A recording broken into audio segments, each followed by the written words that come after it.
Alright, hopefully now it works. So I started streaming, but I guess I didn't press the button to go live. Anyway, now the stream starts for real. So welcome everyone, both those of you who are watching right now and those of you who are going to watch the video when it is after the stream ends. And yes, this is epic. This is the Epic War 5 stream. We are finally finishing our streams of the Epic War series, and I say finishing because I'm pretty darn sure that we can beat this entire game on one stream. It's not that long, especially if we know what we're doing, because it's a pretty easy game. So, say hello in the chat. Hey there, Player Man. Now, your name is Player Man, but I remember what your real name is. Ha ha ha ha ha.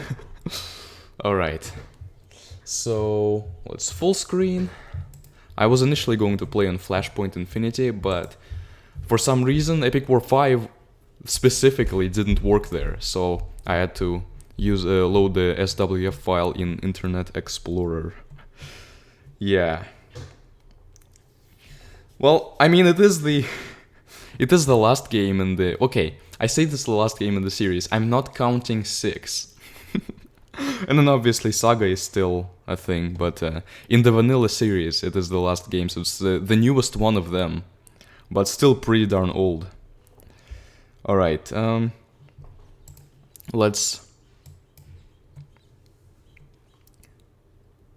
play, and hopefully everything from the volume levels to the way it looks is going to work. Alright. I've been so looking forward to this, by the way. College has made it kinda hard to stream, so I had to wait till the semester ended. But yeah, now finally I've anticipated this moment, and I'm sure we'll have a lot to talk about because there's a lot of content in the game, even though it's pretty darn easy. Alright, now the first choice that we make is which hero to play with, and I was going to do a poll once we had like a couple of people here. But if you know the game, then you have a good idea of sort of the balancing. Alright, I'm just checking real quick. But yeah, Queen Etheria is by far the most powerful hero because of the regen spell. As for the others, kind of similar balancing. Skull Knight is probably just a tad bit better because of the castle and rage. Now, the wall spell costs a lot less than the castle does, so technically it's kind of balanced, but the thing about Epic War 5 is, unless you're fighting the boss right then and there, you're going to have as much time as you need. So you can just literally wait and then build the castle once you have enough mana. Queen is fat. I don't I don't exactly know what you mean here. We all went skull. Yeah, I've seen, by the way, I've seen the, like on some videos that uploaded the music of Epic War 5, which is great, by the way. I've seen people say that we all went Skull Knight as our first choice, just because of his badassness. And sadly I don't remember the one that I started with, because it was such a long time ago. But I don't really want to go for the Queen, simply because the regen is going to make things really darn, like, really easy. And I mean, I do have a challenge for this stream that I'm going to use to spice the game up, because in its normal state it's a really easy game, and the balancing is a little but but I have a challenge that's going to make things interesting. I'll say what it is after we start. I mean, I like all of these heroes, really. I like Vigraf simply for his iconic nature of being Vigraf the Red. Even though he doesn't have his legendary sword animation from Epic War 3 and 4. And his sword is so thick that it wouldn't even allow for that animation to be a thing. But I like him, yeah, because of his iconicness, despite him being probably the most normal of the heroes. The Queen has probably the best attack animation. She's just the best hero in general, but she's not the coolest hero, because Skull Knight is definitely the coolest hero. We could do Skull Knight. I mean, I know that's what probably everyone did, which the downside of that is gonna be more of kind of the same. Vigraf has Shield spell, Skull Knight has Rage spell. That's probably the most, that's probably going to be the biggest deciding factor. Queen has the Regen spell, and that's quite OP, so I don't think we're gonna be going for her. So, I'm gonna start a poll here. So, what hero should we pick? And I'll include the Queen in the poll, but, like, personally I am going to say that she's probably not, we probably shouldn't go with her. But yeah, which of the heroes do we play with?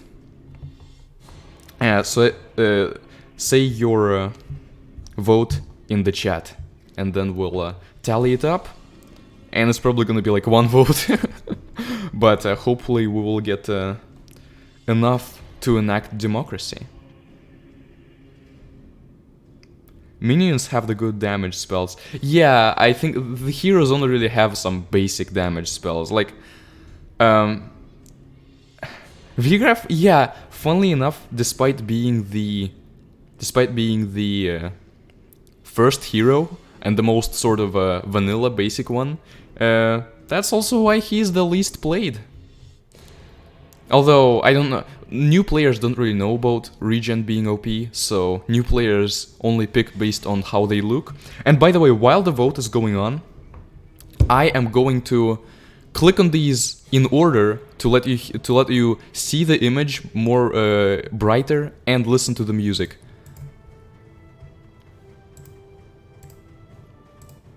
I'm sorry, I had to delete my progress because yesterday I was testing it out and I selected Vigraf just to play a bit to see if the stream looked fine. Hello there, Powerhouser. So yeah, no progress here.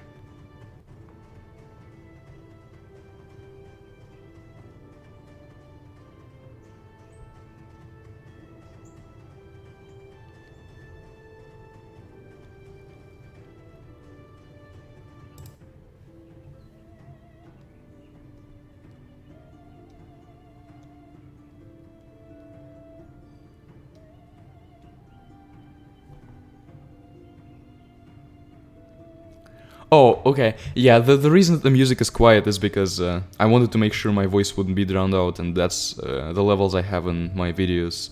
But... okay, so basically we have a poll going on right now as to which hero to choose. Already have one for Vigraf.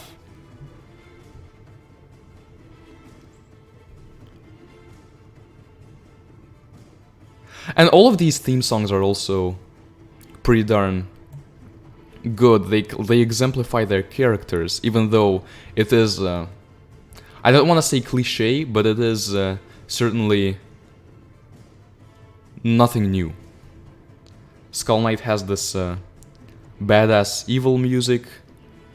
Maybe not evil, but like dark. Dark is the right word for that. Etheria has the whole majestic calm harp music with a choir, which, thankfully, at least the characters themselves aren't too... well, I don't know. The story isn't expansive or anything, but, like, Epic War 2 had a lot of story. It had quantity. Epic War 5 has quality. Its story is... you can tell that it's well thought out. Alright, I'm counting that as a vote for Skull Knight, but if we have a tie, then I'll just pick. I wouldn't describe Skull Knight as evil, that's the thing. He is for... like, the common way to describe him would be he is for himself, but he's actually for his master. Which is a specific way of being for himself. Vigraf is all for himself, he is all for that glory of battle. Yeah, like... If everyone dies, but he gets to be praised by everyone in the world, he'll be happy. And then Etheria is all for ruling. And controlling everything. Even the world is not enough. Which I'm sure we all know the story. But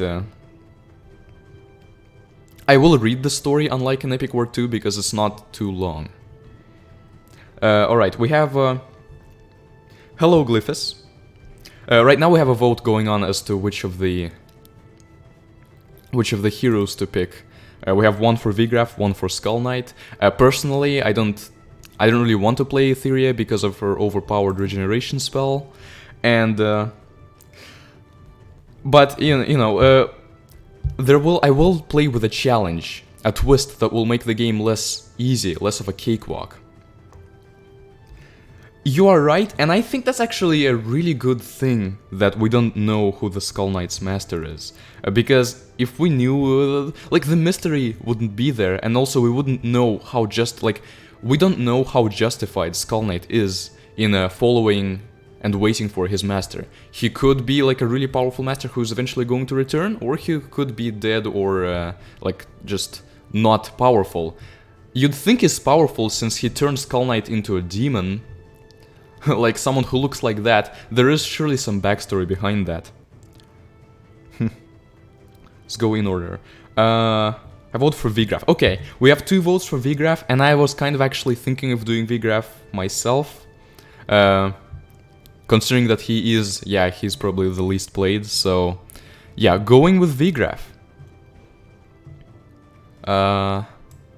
Yeah.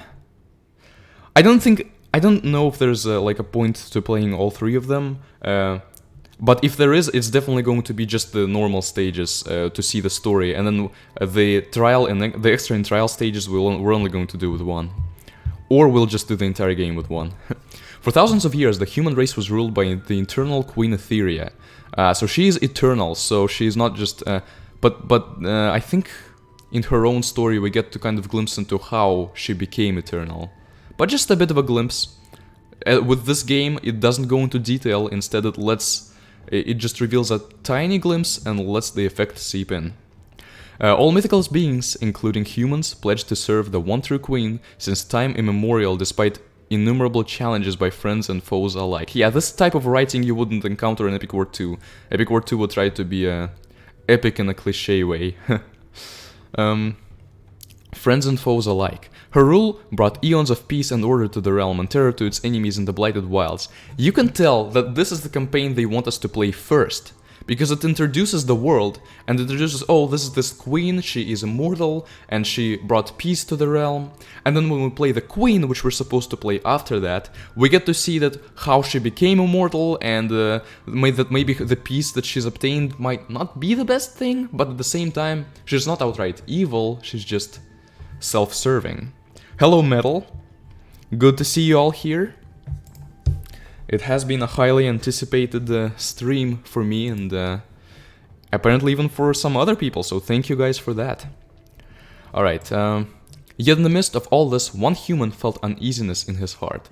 The legendary hero Vigraf, with 2 Fs, even though they cannot decide whether his name has 2 Fs or 1 F, was born on the battlefield and vowed to breathe his last on blood-stained earth. Good characterization. He met countless comrades of many fantastic races and watched them die in vain or live and attain glory. His godly feats and achievements were written and retold in countless epic games. Some even called him a living deity. And that's what he wants. That's what he wants everyone to call him. Still, it's not enough, he whispered to himself in the eternal, unchanging land. I don't know if... I guess this fits here, kind of. The land is unchanging, that's why he's not satisfied with it anymore. The entire realm went into an uproar when the existence of the Hell's Gate was confirmed. The ancient prophecy of doom told that the world would be destroyed and remained anew when the Hell's Gate fully connected its portal to another diabolical world. To stop the Hell's Gate, it was said, would be as difficult as halting the movement of the stars in the sky. So impossible. The feat possible only for... Oh. Yeah, I didn't read that far. Possible only for gods. Vigraf, you're not a god even though you're praised as one, so that might not be something you want to do. Everyone looked upon their queen in despair, until a human knelt and spoke.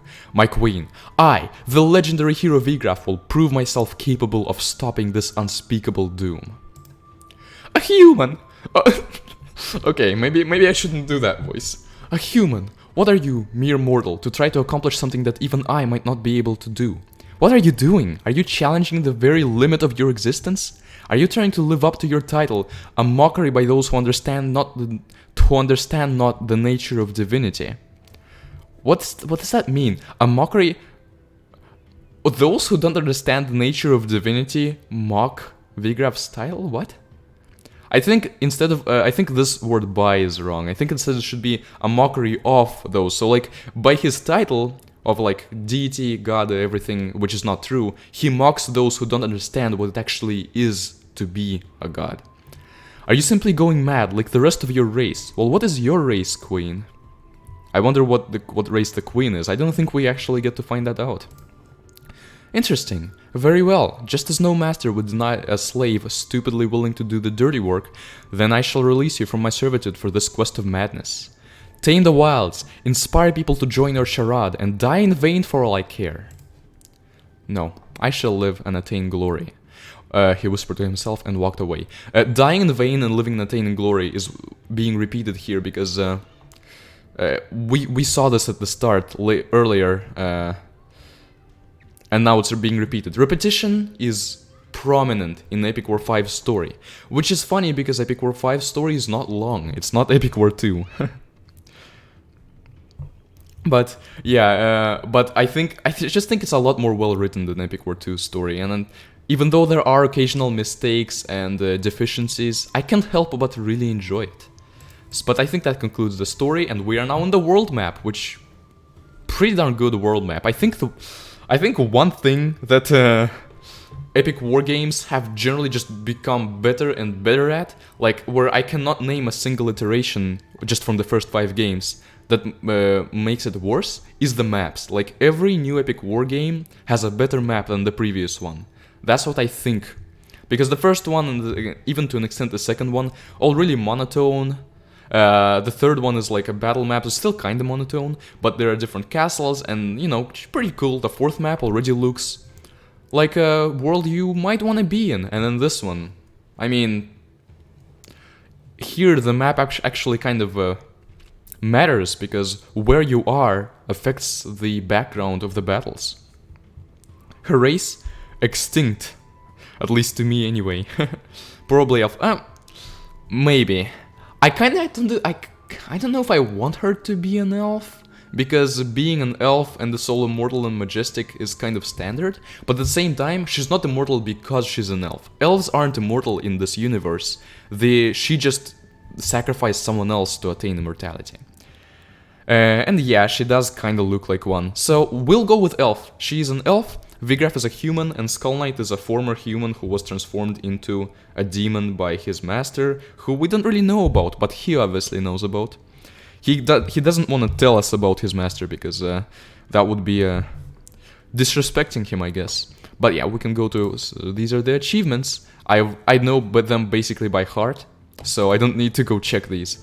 Formation, there we go. Alright, and now I will reveal to you guys the challenge that I'm going with. So, the units in this game are kind of imbalanced. Some are really good, some are pretty much useless. And so, because of that, we really get to use some a lot more than the others. And to make up for that and kind of change it around, this is what I'm doing. When we get a new unit, we have to use that unit for at least 3 of the next battles. We have to play 3 battles with it, and not just like play the first level 3 times. No, we have to play 3 of the next battles. So like if we win this level, the unit that we get for it will need to play this level, and then the next level with, before we discard it. But we don't have to discard it afterwards, we can keep it. But since once we get all 6 of these and we get a new unit, we're gonna have to use them for 3 battles, so we obviously have to discard one of these.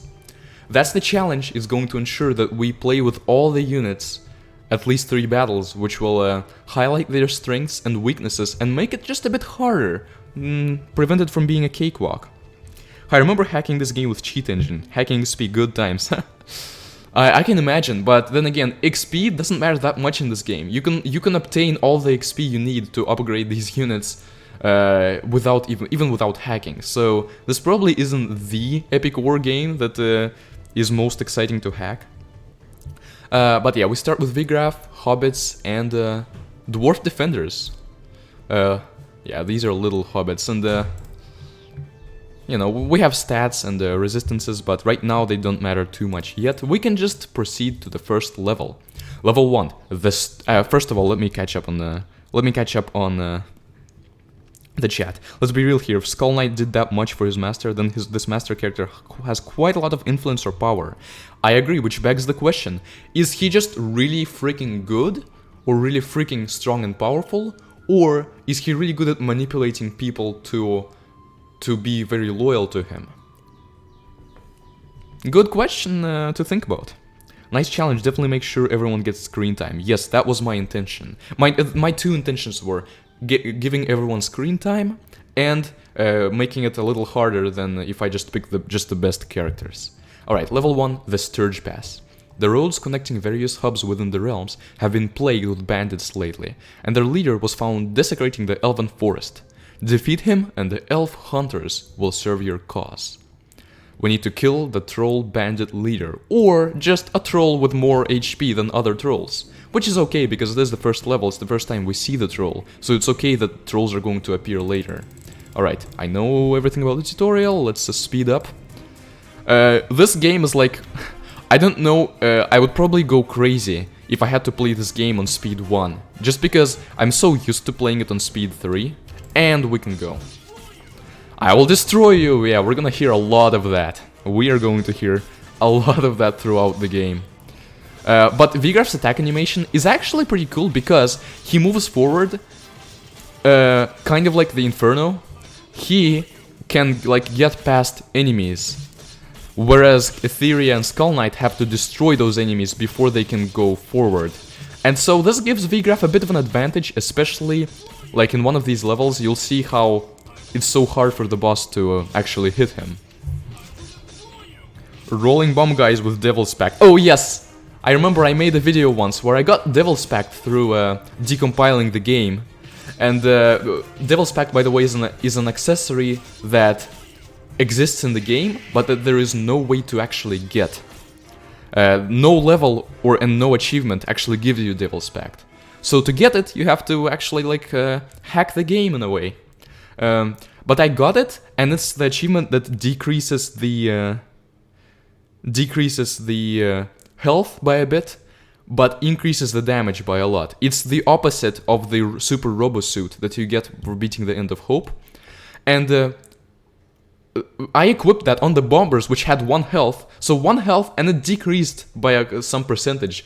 And it counted them as having 0 health, so when they spawned, they immediately died. So like instead of them running out on the screen, they just rolled out and died right next to the hero, and that was really funny to watch. But yeah, we unlock Elf Hunters, so we're gonna keep them for at least 3 levels. But let's face it, Elf Hunters, one of the best units, we're gonna keep them for a lot longer than 3 levels. Alright, Elf Hunter, we'll give the Elf Hunter the Copper Sword.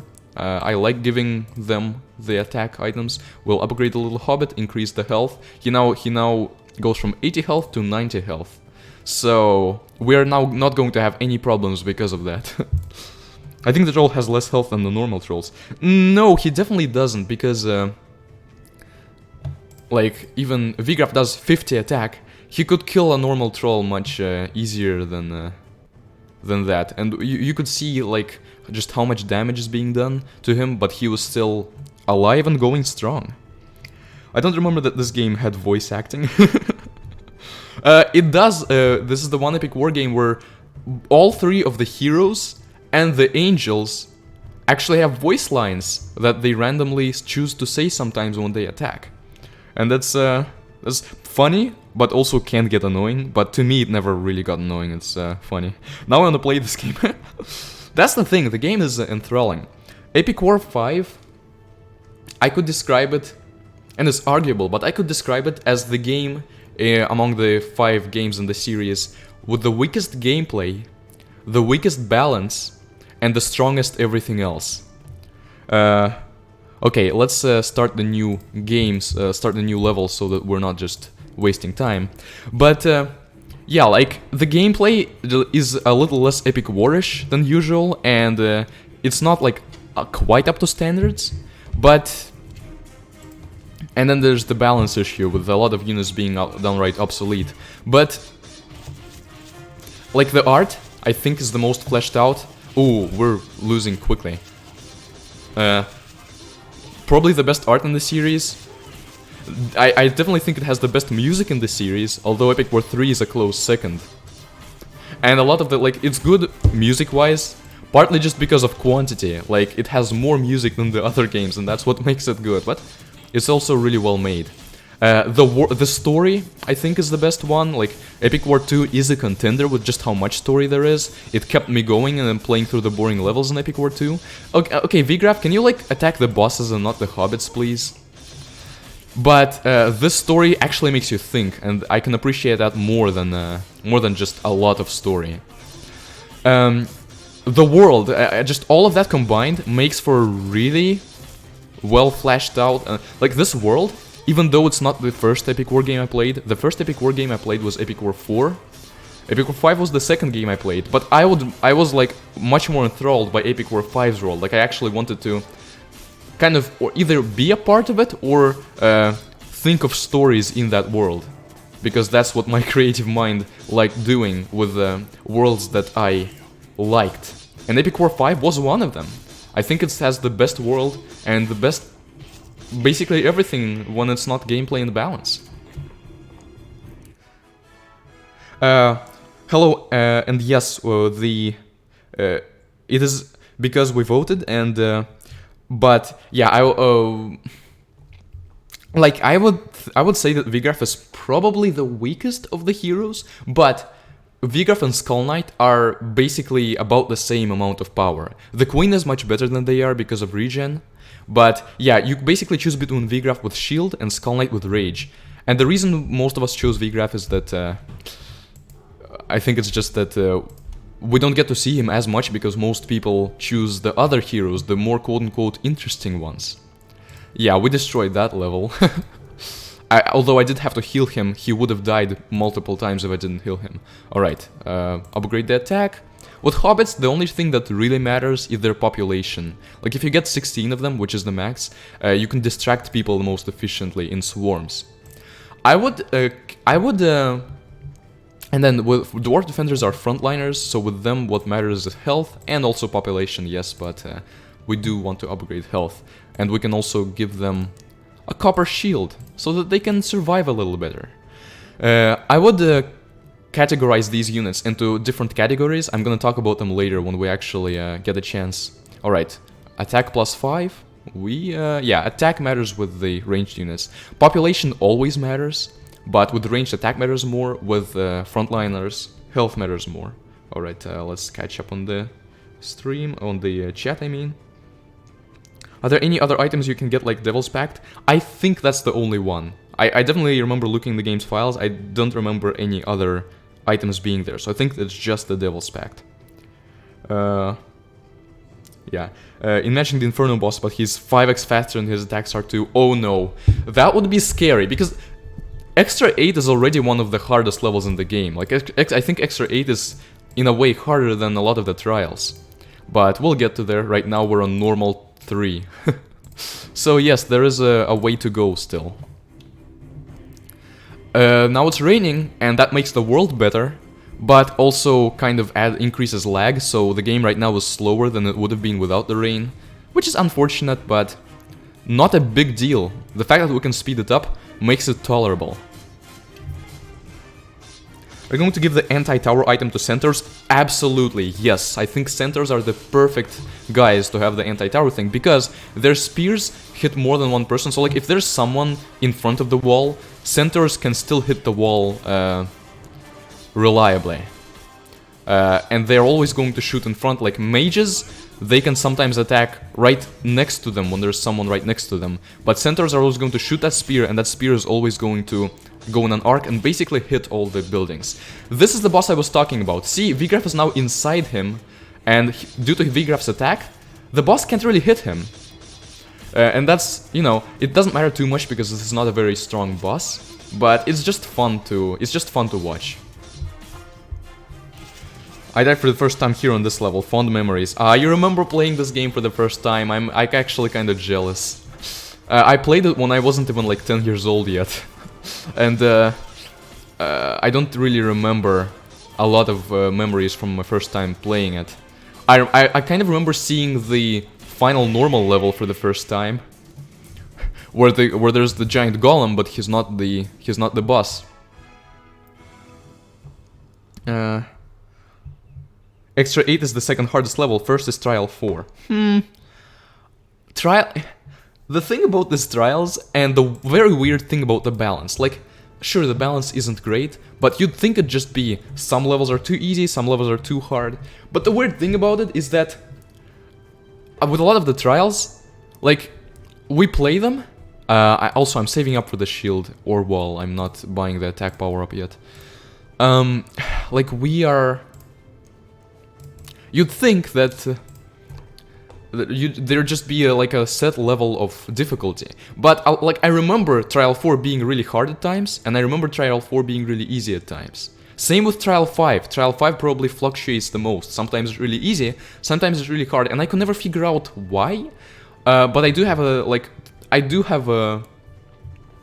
do now know more about Trial 5. Alright, mages plus attack. And armor, I guess we'll give it to you, Vigraf. It actually is a decent chunk of health, but I guess with you it doesn't matter since you already have so much. But I think Trial 1 is pretty darn hard. I wish it was harder, that's the thing. Like, on Cross Knight's videos, he didn't even use...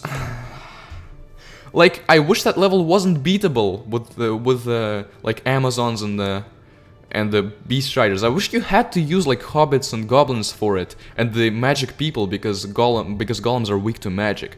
But no, you don't even have to figure that out. You can just play normally and beat it. That's what kind of frustrates me about the balance of this game. Alright, we now move on to a new continent in the deserts. The desert greeting. Oh, I haven't been reading the texts, but that's okay. Basically here we are freeing Amazon tribes from Anubises, which are strange creatures that came from the Hell's Gate apparently. Which is weird because Anubises definitely fit a lot better in the desert, in desert environment than they do in the Hell's Gate like blight type thing. Like this is where they belong. Also, really fleshed out backgrounds. Backgrounds are great. As I said, I think Epic War 5 is the best looking Epic War 4... Epic War 5 is the best looking Epic War 4 game out of the bunch. It's the best looking Epic War game out of the bunch, I think. I think Epic War 2 actually is a close contender. I used to dismiss Epic War 2 because I think Epic War 1 does not look the best.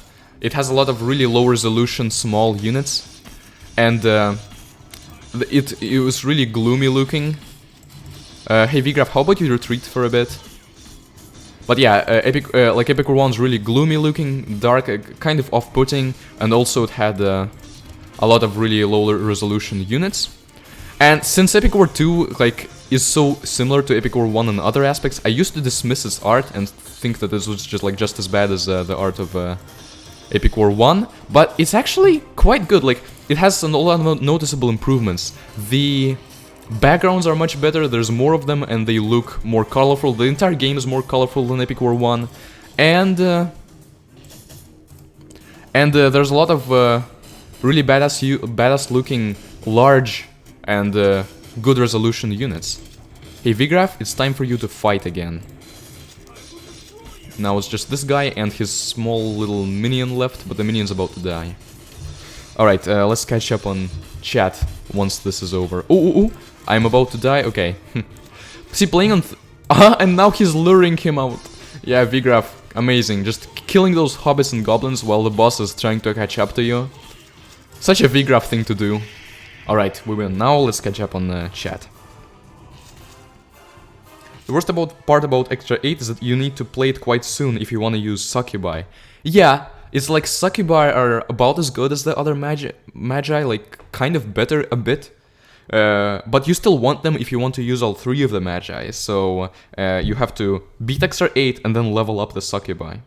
Beast Rider was really cool when I first saw it, but the attack was very disappointing. I can see that, like the you could expect the beast to have a bit of a cooler attack than just a poison cloud. Even though I kind of like he's the only melee magic user. All of the other magic attack people are ranged, and I do like the fact that he's like the one guy who uses magic attacks, even though he is not a ranged unit. Alright, most trials are not that big of a deal, especially the Lord of Hell family. Yeah, the Lord of Hell family is probably the easiest trial. Trial 2 just takes a lot, takes a very long time, because the Iron Fortress, it has so much health, but it also moves so slowly that neither you nor it really has a great chance of survival. So that is the most annoying trial, definitely not the hardest, one of the easier actually. Trial 1 requires a lot of input. Yeah, you have to move your ranged people back, but it's simple. Yeah, you just have to figure out how to do Trial 1, but as I said, I wish it was harder, and I wish you really had to figure it out other than just trying something and having it work. Try stage 1's the only level I'll never beat without cheats. Well, if you go back now and try to beat it metal, I am absolutely sure you can, because if you just use the magic users that the golems are weak against, rage them like, maybe have goblins that have the rage spell, send goblins to distract the Colossus, and move back the ranged units, you'll be fine. Like, it's just harder to beat when we are younger. That's the thing about most games. I'm saving up for the max population with the hobbits. With these guys, I guess this doesn't really matter. I'm not using dwarves for too long. Alright, 69 experience, nice. But we're getting the attack power up. This spell is not that great. I like the Reign of Error from Epic War 4 more. Alright, and now we equip the Minotaurs, or I actually forgot to equip them, which is funny because I definitely knew they were there. I know the ins and outs of the game very well because it's the easiest game to learn, the easiest Epic War game to learn, I mean. But I forgot to equip them because I was just talking so much and just pressed, okay, let's continue playing. Alright, let's Silver Sword to the Magi, and how about you give this to the actually 350. I guess I'm gonna give it to the I'm gonna keep it with the dwarves. Alright, but yeah, these are the beginning stages. They're easy to breeze through, and we shouldn't be spending too much time on them. Okay, Hail of Death. We slay the Centaurian Lord. I've never seen Centaur being spelled like Centaurian elsewhere. It's interesting. But yeah, we are looking for items to get to the Hell's Gate, and basically the Centaurian clan was subdued by a mighty creature from the Hell's Gate, and she subdued them and they're fighting for her, but now we have to subdue them and force them to let us know her location so we can go and kill her. Alright,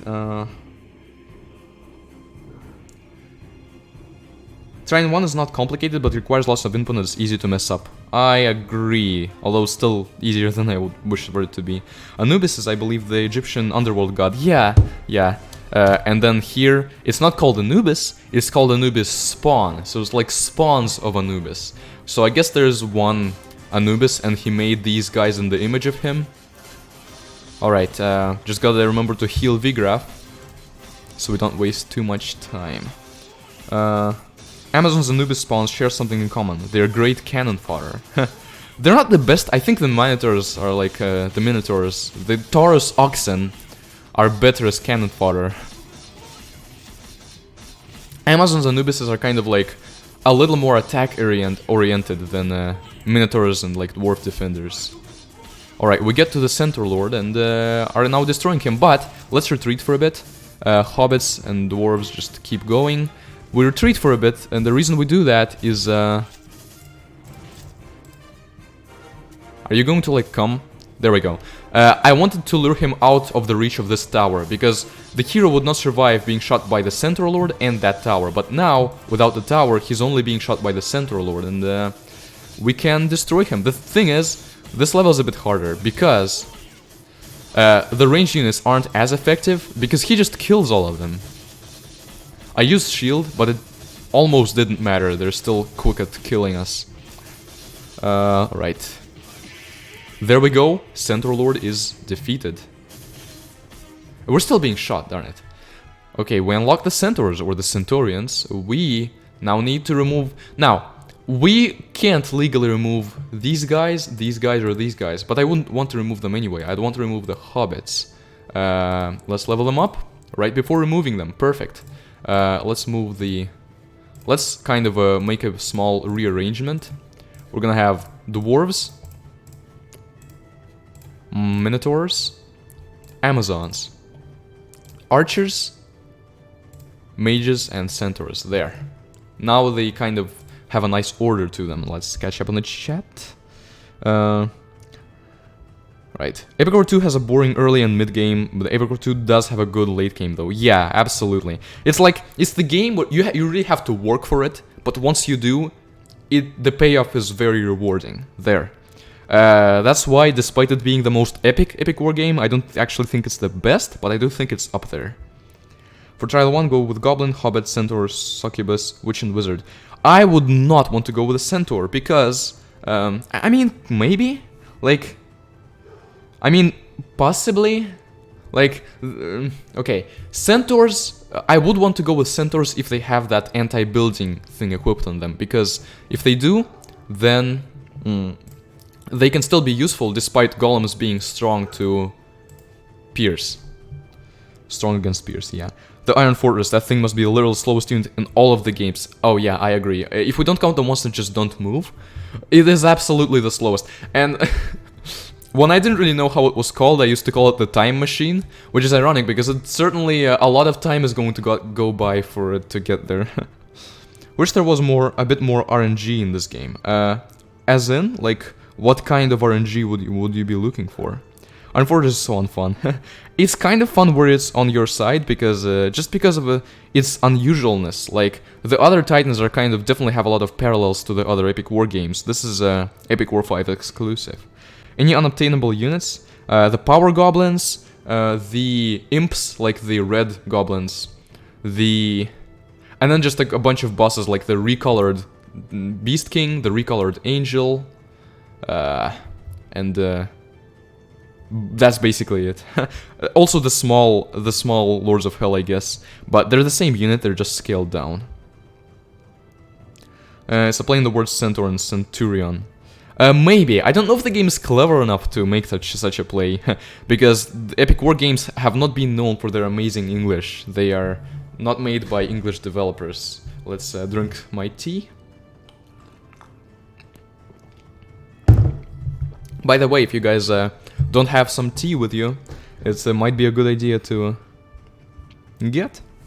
Right. Game is the land being ruled by someone, always. Yeah, basically. I also removed the dwarves because the hobbits are good distractors. I can see that. You know, okay, I usually always remove the hobbits, so I'm going to follow your suggestion and remove the dwarves instead. Now, Taurus are going to get the silver shield, and we will give the... I guess we'll give the Amazons the copper shield. And you guys, the centaurs, are going to get nothing yet. Alright. Right, hero. And again, I kind of want to save up for lightning. About time I got an offensive spell. We can get attack or health. I would definitely prefer health, because he's a frontliner. With her, we can get just attack. Sure. I mean, eventually we'll get all of this.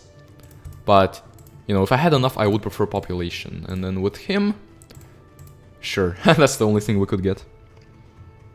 I'm drinking Kool-Aid. Oh no. I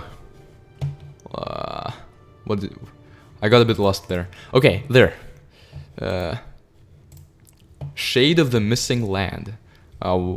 Some of these level titles are really cool, I will give them that. It's like the people who made the story, even though none of these have any real relevance, really, they're just there for world building, and they're not like, they don't have a whole bunch of effort put into them. But they did at least make an effort to match the story with the game. Like, you can genuinely see, like, raid of a hobbit town, and then in the background is a town that only appears on this level. This background does not appear on any other level in the game. Also, we're gonna encounter some powerful hobbits, which is obviously great. We'll send our own hobbits forward to deal with that, followed by all of us. Shield the hobbits. Dr. Pepper is my tea substitute. For now! Alright, I've never actually tried that, and I don't think I'm planning to. I just don't see a reason for it. Also, shield really helps here, because these hobbits would demolish us all otherwise. Okay, maybe that's not true, but we would have still taken more damage if it wasn't for the shield, so I'm keeping it up. The music is great too, as I've already mentioned. By the way, I could be really smart and careful about this. I could, like, just send the archers forward for a bit, and then lure out one of those Anubises, kill him individually, then lure out the other Anubis, kill him, then fight the Lamia alone. Oh, I could have died there. Hey Vigraf, how about you don't? Okay, we killed the Anubises. Let's shield ourselves up and go to battle. I said go to battle, I accidentally clicked C instead of V. I don't know if shield increases immunity against status effects like freeze. Maybe it does. I mean, he doesn't seem to be getting frozen as much. Ha! And now he's luring her in here. Hey, how about you just don't stand there, but you actually attack? Please. Thank you, Vigraf. Right, keep up the shield. She is almost dead. Then there we go. And we heal up at the end there. I think Epic War would have lots of potential to be a Steam game, both an Epic War 2 style or an Epic War 5 style. I was thinking more of an Epic War 4 style with a hint of Epic War 2 and a hint of Epic War 5. Now, trust me, I have given a lot of thought to a Steam-based Epic War game. In fact, I really want to make one. I have a lot of ideas for it. The current developers of the game don't seem to be all that excited about the Epic War series, so I don't think they're going to do anything like that, but like, I wish I had the money to buy the franchise. Now it's time to fight Medusa, I mean the Lamia. Yeah, there's a bit of an ambiguity there, but I do think Lamias are really cool creatures, especially like in this world. I do quite enjoy them. This level's still easy, but Lamia can nuke your hero quick. Yeah, it's like our first serious boss, I would say. Now we start to encounter actually serious bosses. Alright, more attack. Heal spells are outright useless. Let's see. More attack, I guess. I will be looking forward to getting Rage, because Rage I like a bit more than Shield. Saving up for population, because Rain of Arrows is not that great. Ah, nice, we can get a population boost. 3 Magi. They're definitely probably the lowest population ranged units. I think tanks might also have a population of 3, but tanks kinda suck, so... And they suck in this game. Alright, let's give you... or you have a good shield. Let's give you the armor, and let's give the crappy shield to hobbits. Bilbo Bagginses of the Shire. Alright, Warzone. We slay the Demon Imp. This is a bit of a filler level, it doesn't contribute much to the overall story, but it does contribute something. It introduces this landscape, this terrain, this continent, the Blights. Or the Blighted Wilds. Like, this world is just more interesting than the others. Right, forward. I mean, just for safety, you could negotiate without Logic Games. Well, I did try to talk to them, like, about Epic War and if they had any plans for it, but then I wasn't paying attention and my hero died, so there's that. I did try to talk to them, but they just didn't reply on Discord, so they're either busy or they just don't want anything to do with anything anymore. Which I don't blame them too much. I know how it is to like put a lot of effort in a game or a game series and then have it not go well. It's definitely a demotivator, but I do wish I could talk to them. Just give them a share or something. Yeah, that's what I was thinking. Let's be honest, this franchise may never get another entry. Yeah, that's the sad truth. Although I do want to make one, especially one that has a full-size Steam game. Has a lot of potential, I think. It just needs to have a fleshed out gameplay. That's the thing. Like it needs to have. Oh, our hero just almost died, but he didn't die. Hey, like retreat there. All the damage is not from the gorillas. The gorillas suck. It's from these boss oxen. One from the official devs. Don't forget to put the anti-tower thing in the center as soon as you get it. Oh darn it! I forgot. Darn it! Like I know it. I just forgot. So I'm gonna get it after this level. I really hope I'll remember to get it after this level. Alright. Destroy the meteor tower. There's some towers in this game that shoot at us. The towers are useless. They make a bit of sense on the opponent's side, but when we get the chance to use the towers, they basically contribute nothing. The only thing that they contribute is defense, but walls provide better defense than towers, so yeah, that's one of the just poorly balanced things about the game. Now, the troll is damaging us a lot. Like, you'd think that the gunpowder using bombers and tanks would damage us more than just a simple troll with a club. But no, the troll is the one doing all the damage, because the troll is a boss troll. The bosses, like, they place bosses among the game, like, among the level, and the regular enemies stop being a problem once we accumulate this fist of damage. All the ranged units, they make regular enemies into people who just do not do anything. Like, they can't do anything against us. And so only the boss units can. But the thing about the boss units, they don't come back. We can easily just destroy those boss units one by one and take our time and shield. Yeah, we can take our time and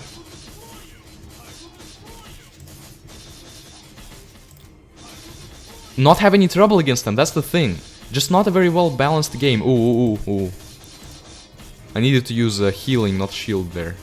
But yeah, now at least the goblin is distracted by chasing the hero. Meanwhile, the ranged units are pelting the goblin to death. Okay, don't forget to put the... Okay, yeah. Save the village from being slaughtered by the Lami. Now please fight and die for a glorious cause. At least with Vigraf, the cause is to kind of... stop the Hell's Gate and let Vigraf have all the glory. I mean, I think Aetheria's... I don't know, Aetheria's cause is probably a bit worse to fight for than Vigraf's. You would rather have someone else... You would rather give someone else a lot of glory than a lot of power, am I right? Alright, Vigraf can now get this, I guess. No, I'm saving up for the wall. Who am I kidding? I'm never going to get that damage improvement. You saving up for this. I know that I should probably get a healing spell just to unlock whatever else lies behind it. You can get 2 population boosts, nice.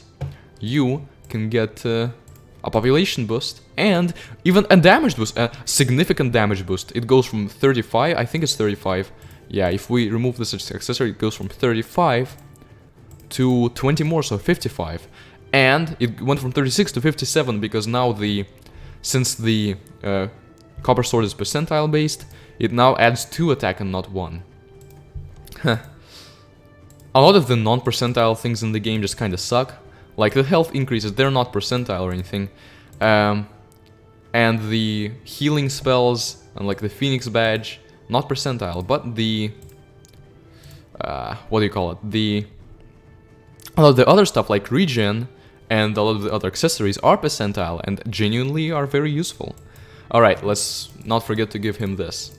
We also got goblins. I'm not replacing anyone on my team, so don't have to worry about that too much.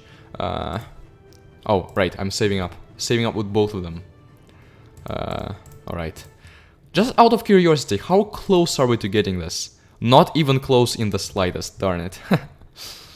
We're gonna get faster towards this achievement once we start playing bigger levels and fighting more serious opponents. like and not just serious opponents, but like larger levels with a lot of little people on them. The little people are the most easily killed ones and the ones it's best to kill to get this achievement. Yeah, if you want that achievement, just kill little people. And don't take that out of context.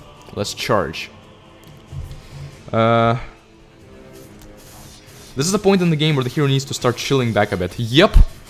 In fact, I need to start paying more attention because he's... in fact, Vigraf, just go. You're useless. You'll get all the glory, don't worry. I'll tell them... Don't worry, I'll keep your secret. I'll tell them all that you were the one who killed all of them single-handedly. Your secret is... how's it? Okay, we have a Phoenix here. Another really serious opponent. In fact, Vigraf does need to come closer because the Phoenix is gonna start burning our long rangers. Shield Vigraf. Shield's probably not gonna matter too much.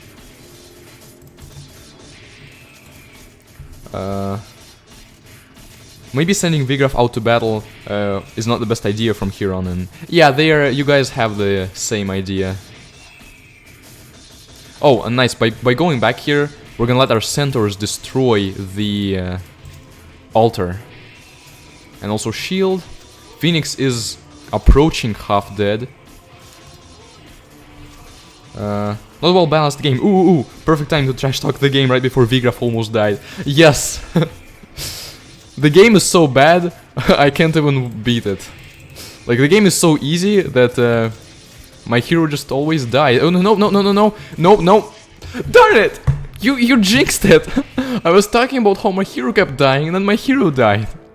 I think it's because of ×3 speed. Like, if I unsped it, it would be really easy to keep Vigraf alive. But I am not about that stuff.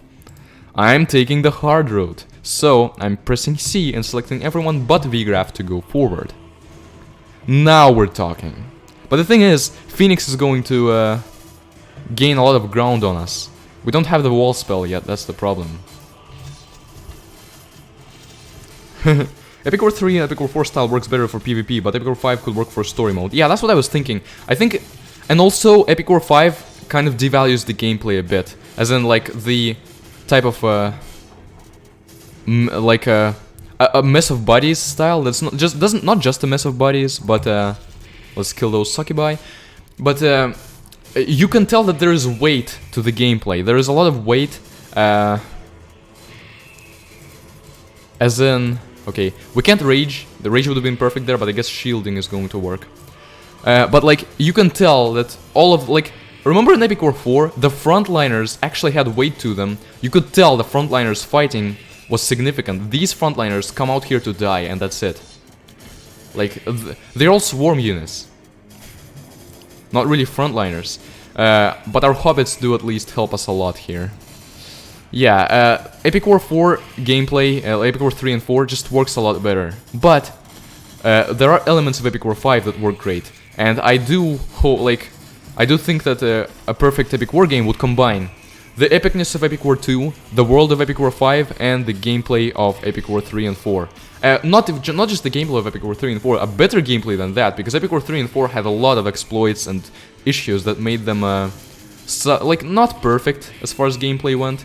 Like, Epic War 3 had no real AI, Epic War 4 had an AI, and that AI made the game really, really easy. Hey, Vigraf, go forward! People will see you there when the Phoenix dies, and you will get the glory. Or not, because you took too long to get there. I don't know if I like the ability... I don't know, I like the ability to place buildings. Yeah, it's fun, it's good, it contributes to the world, as I said. It's like nice to know it's there, even though it doesn't actually do much for us. I'm still wondering why Phoenix would bother enslaving some trolls. I think the trolls here I just shoehorned in. Like they have, ooh, we're gonna have a volcanic battle where we fight a Phoenix. And then, but we need a reward for this level. Let's make it, the Phoenix actually enslaved some trolls, yay. Yeah, that was like, I think some units, like some rewards for the units we get make a whole lot of sense, and then others are just shoehorned in, like, because they needed to have a level to give us that unit, like the trolls. They need to have a level to give us the trolls. I'll talk about the balance and like a lot of these units, like the goblins, even the trolls, kind of. I don't know. At some point, we get some units that are worth using, but we get them so late in the game that they're not worth using. A perfect example of that, Anubis Spawn. Pretty decent frontliner, kind of on a similar power level to the Amazons, but we get him so late that there is no reason for us to actually use him. Right, health. Do we use the trolls? I kind of think the trolls... Oh wait, but we... Oh my goodness, I forgot about the challenge. I'm so bad. I am so freaking bad. I forgot that we had to use these units. So, by not using goblins, I kind of broke the rules. But okay, goblins are going to be the only units that we break the rules for. So we got the trolls, we have to use the trolls. And we cannot get rid of...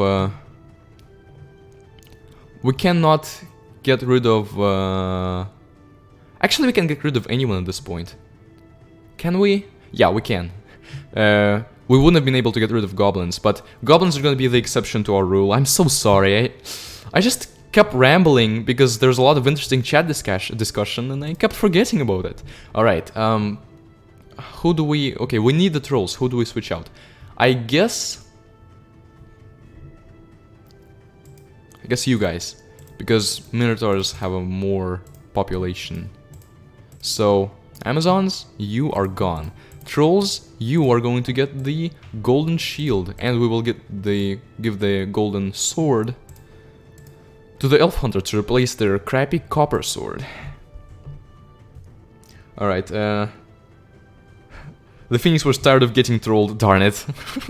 Not only is that a pun, but I read it so much later after Metal's message that you were responding to. LOL, yeah.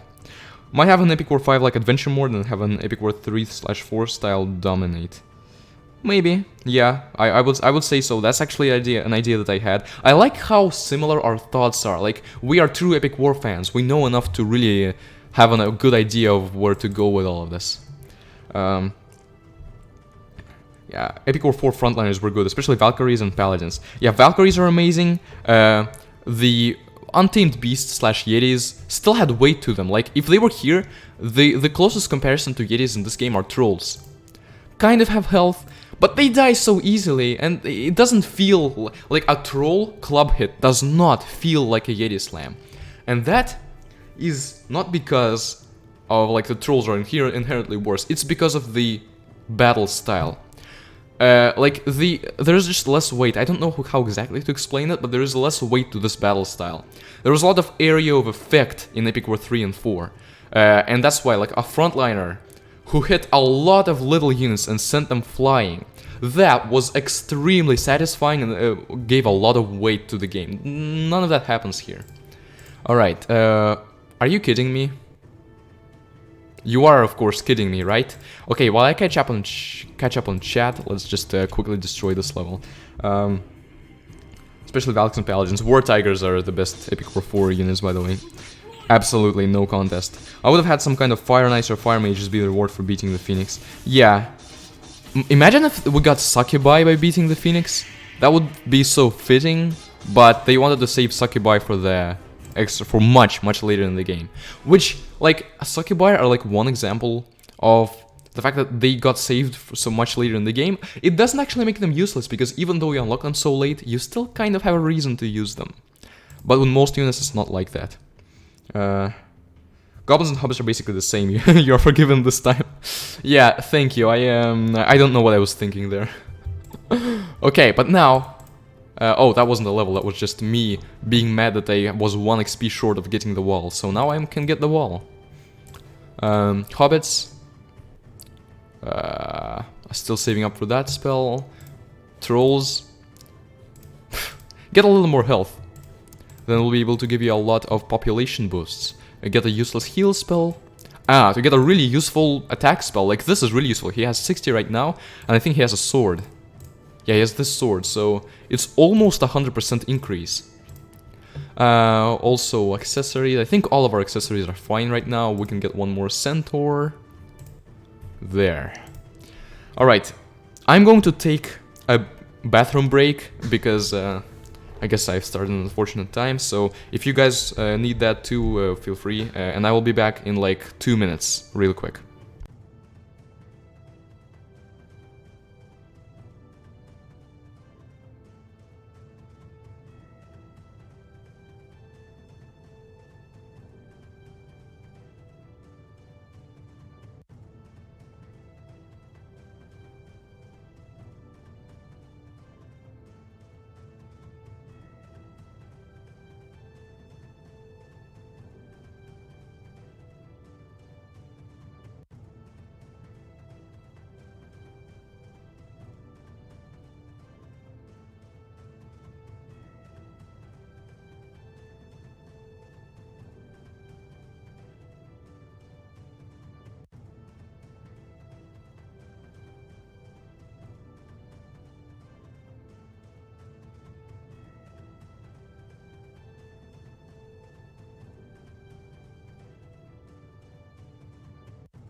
Alright, I am back, but I'm going to... I'm not gonna start the next level just in a bit, just to give all of us a chance to come back. Grim Reaper is also useful. For...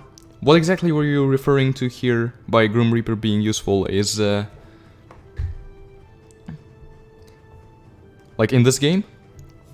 I wish there was a mission where we were destroying an enemy castle for old time's sake. Yeah...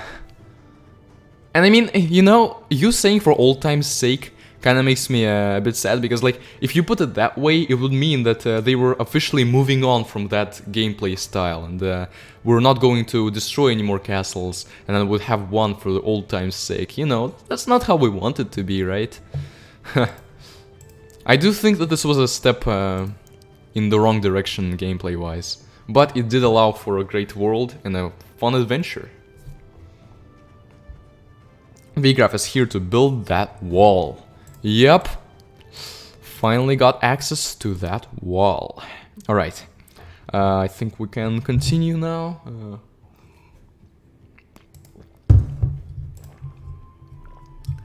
The Blighted Winds. Another cool name. These names are just cool. Remnant of the Burning Sun, yeah. Even Warzone. So props to the people who named that and gave the stories to everything. Maybe the same people who wrote the actual like beginning and the Hell's Gate story.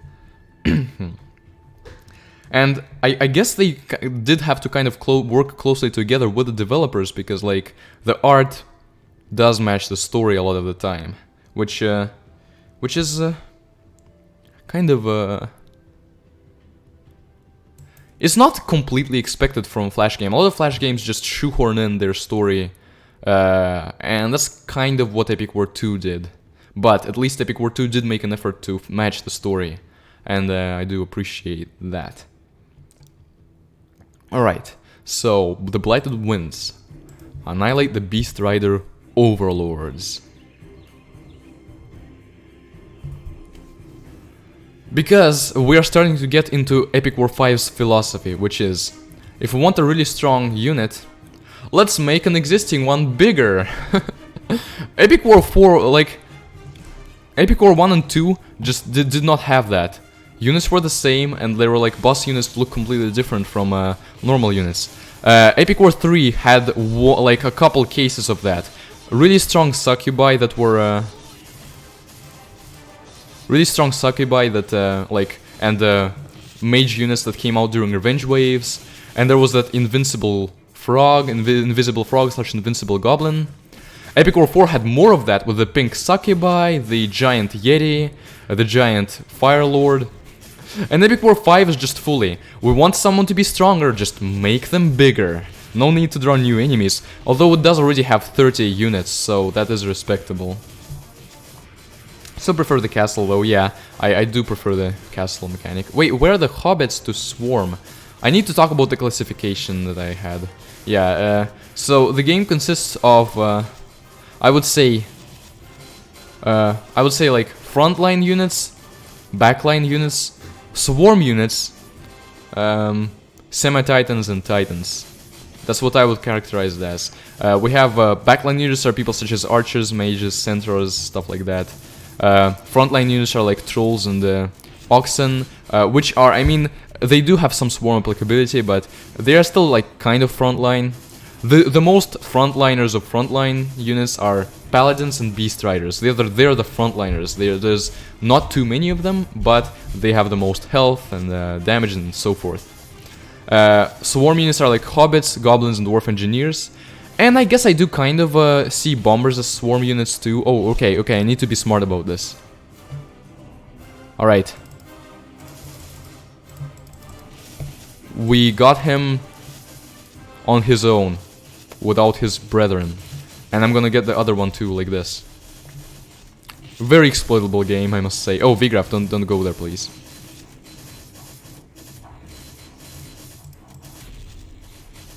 Yeah, with a combination of spells... Oh no, he still hits some of our archers. Oh well. Now we can go forward. I'm even gonna call the hero forward. You know why? Because that is a Beast Rider, and we know what happens to Vigraf with Beast Riders. Pretty sure you only need to kill the biggest beast. Oh yeah, absolutely. But I do like to kill everyone for completion's sake. For the sake of completion, and maybe I'll get more XP that way. Even though I don't think I'll get a lot more XP or anything. Yeah, he can barely hit him. Like, even then his attack missed. Ah, you guys don't have rage yet. Yeah, we have 2 trolls. Trolls aren't that great. Probably some of the frontline units I like less. There we go. Beast Rider defeated. Now we're getting to some really powerful enemy bosses. Okay, I'm gonna remember this time. This time I remember I need to equip the dwarf engineers. I need to replace them. And logically I need to replace them with the hobbits. So that's what I'm gonna do. Even though we just got the hobbits to be really, really good, but I don't really want to replace the... Like, I can't replace the troll. I can't because I just got the troll last time. I have to have him for at least 3 rounds. And these guys are just... they're just good. Especially when there's 2 more of them. So yeah, dwarf engineers, you guys are gonna be our swarm units. We'll give you that elite armor because obviously you're really strong. Actually, wait, no, we're going to give the elite armor to the oxen, and then you get the slightly less elite shield. Let's see. You can finally get this. Been long enough. Alright, you... We don't need the wall because Vigraf already has it. Here. You... I guess get the spell. There's no... nothing bad about us having another spell, even though I'm gonna use lightning most of the time. Lightning is great. I think lightning, like, as far as spells go, Vigraf has lightning, Etheria has ice blast, and Skull Knight has a volcanic fire thing. I like the lightning and ice blast a lot more than the fire spell because the status effect of freezing and stunning is just a lot better, I think, than the status effect of fire. And the fire thing does have the advantage of throwing people up into the air, so it's kind of a stun. But also, its area is small. Like, the lightning attacks in a bigger area than that, so... That's why I kind of prefer lightning and ice to fire. Alright, we have the Hell's Gate right here already, but we can get here to the death awaits. Dwarf engineers suck and all. Yeah, dwarf engineers are... I wish that there was a more point to them, because they're kind of like swarm units, like goblins and dwarves. In this game, there's actually more merit to them than in the others, because there's the same population of them as there is of hobbits and goblins. Also, darn it, rain making everything slow.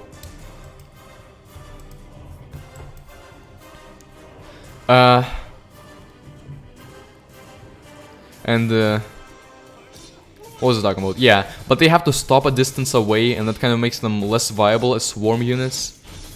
They don't do that, like, logically. They have they have guns. Shouldn't they do a lot more damage than they end up actually doing? Apparently not. Oh, by the way, shield. Death is badass and all, but we are still not enough to like outright destroy our front line. My favorite unit is the Tiger. Yeah, probably my favorite unit too. Definitely my favorite semi-titan. Given there's just slash ring to the Tiger is just a good choice, and just strike to the Reaper. That's what I've been. That's what I've did that. That's what I've done for basically most of my playthroughs. Because being strong to something, like going from being strong against something. Oh no, going from being weak against something to being strong against it, basically quadruples your defense against it. You take a quarter of the damage you would have taken otherwise. So it's a really good thing, especially if it's like a common thing, even though, I don't know, like, eventually it's the ranged units that are going to be giving us all the trouble. Ranged units and titans. And semi-titans. Yeah, but fire launch is for fun. It's not like this game is hard enough to require optimization of your army and spells. Yeah, good point. Good point. We can even make Poison Cloud work in this game. Poison Cloud is one of those really rare spells that only Beast Riders have. And actually, I think for a while I just didn't know about it because I didn't really use Beast Riders much. I've generally used Paladins because I got them before Beast Riders. Alright, Death is dead. Interestingly enough. Trial stages require optimal choices. At least trial 1, 4, and 5 do. Kind of, yes. I know just the optimal choices for 5. Vampire Warrior and Platinum Sword. So Vampire Warrior gives us regeneration and we have to use him. We cannot replace the Trolls or the Dwarf Engineers. So we kinda have to replace the Oxen. Well, shame. Shame. Let's remove the Oxen, get the Vampire Warriors. We'll give you the armor, I guess. Then we'll give the Archers the Platinum Sword, and the mages can get the golden sword. Now we can replay that level to get a lot, and I usually replay the death level a lot to get a lot of platinum swords, because that's kind of the accessory I used to really want. But now I kind of really want the platinum swords as the default accessory on ranged units, and platinum shield or armor for melee units. That's what's probably a better choice. Okay, Trolls. We got more of them, yay. Centaurs. Get more of them, as usual. Get this arrow tower that's not very useful, but could be fun to build, I suppose. Alright. If at any point I end up kind of breaking the rules, like replacing someone who I have not yet beaten 3 levels with, or forgetting to equip someone, yell at me please, because darn it. I need to actually follow the challenge. Slay the King of Beasts. Alright. I feel like the vamps are a little overrated. Regeneration is useful, don't get me wrong, but the unit itself, I'm not sure. But vampires are one of the worst. They're one of the worst frontliners. Like, they're almost swarm units. Their health and attack, their attack is decent, but they die really easily, and that's not what you're looking for in frontline units. The Amazons are much better than vampires. The Anubises are better than vampires. Even the Trolls are gonna be better than vampires. But the fact that they have regeneration makes them just so much better than basically any other frontline unit, unless you're the Queen. And if you're the Queen, then you don't have to worry about much, do you? You're the Queen after all. Also, I'm sad I replaced the Oxen because they had Rage, and now I don't really have anyone with Rage. I don't remember if I've unlocked Rage for them. I don't think I have. Here are some strong vampires. Our ones are weak. Darn it, can I speak, please? They're weak, they're died easily. Yeah, vampires definitely some of the worst frontliners. In fact, arguably they might be worse than the dwarf defenders. And dwarf defenders are pretty bad. They don't have the... If anything, vampires should have had the population of Taurus oxen. There's 12 Taurus oxen. That's what makes them good, despite them not having as good stats as the Amazons or Anubises or people like that. But they, no, I think they have... There's less of them than there is of oxen.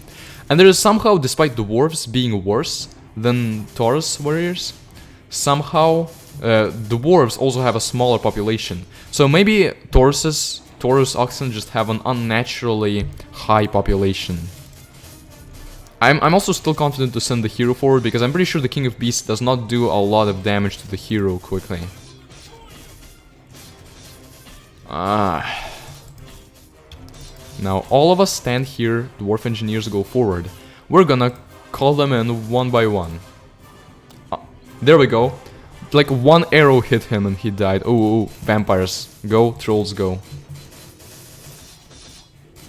And everyone defend yourself with a shield. Ouch, oh, sorry. Let's do that again. Oh, all of us stay here. All of us stay here. Let's do that again. Didn't work, I just wasted a lot of mana, but that's okay.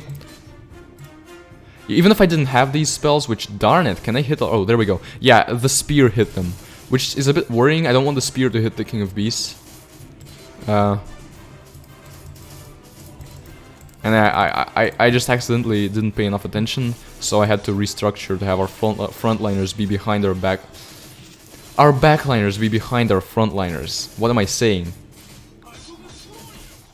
Yes, destroy them. I use Vamps as meat shields, replace the troll with the paladin, then the dwarf with beast rider, in my opinion. Yeah, that's probably what I'm gonna do. I definitely like paladins a lot more than I like trolls. And beast riders, I don't know if we're really gonna need to have both beast riders and paladins, but we are gonna need to equip beast riders for at least 3 levels. So for that, it might indeed be a good idea to just replace these dwarf engineers. Alright, shield again. And you can see the fact that Vigarav is here really helps our backliners, because otherwise the King of Beasts would go forward and slaughter all of our troops. And because of his range, it would be hard for our backliners to hit him. And now he still hits some backliners, but most of them managed to shoot at him and really destroy him, lock him down. Not that scary of a boss. Death wasn't that scary either, but they both looked really cool. Goblin blocked it. Goblin blocked... what?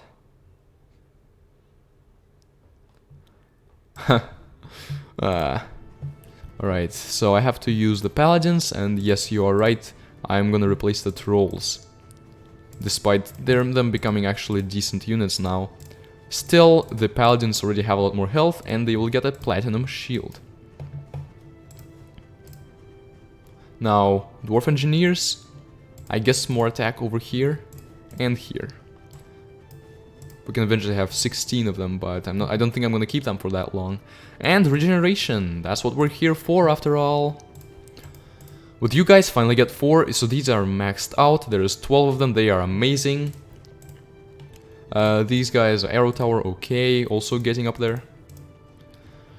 Alright.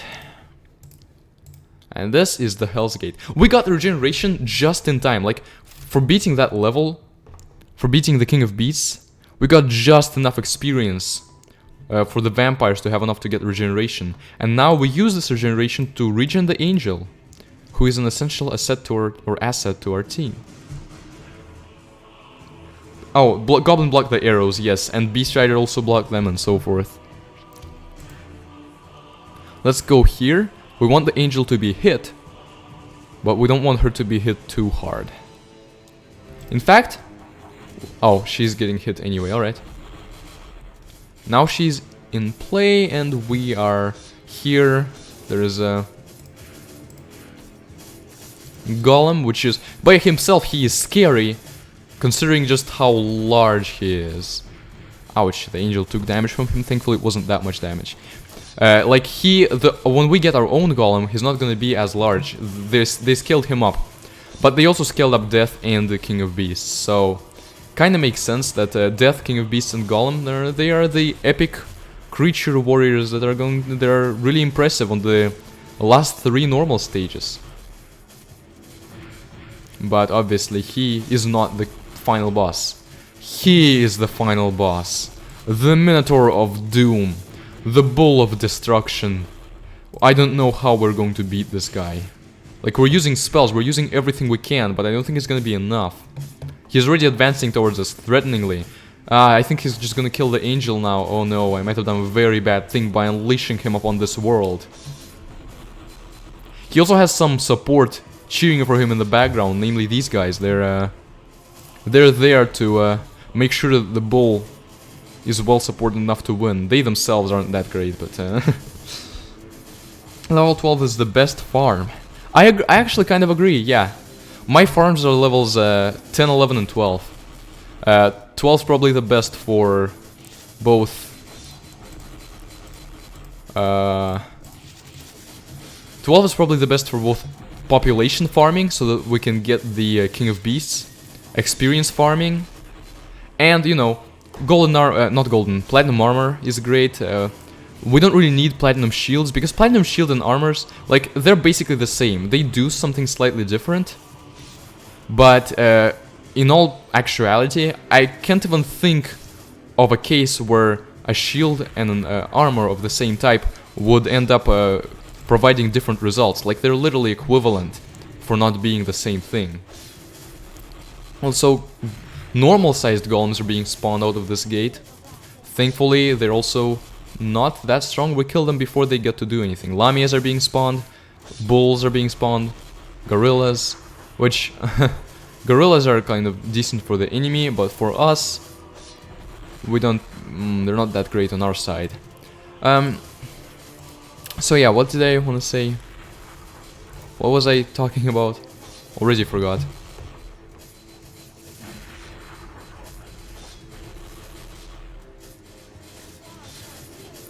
I was talking about something. I know that much. Oh yeah, the farming.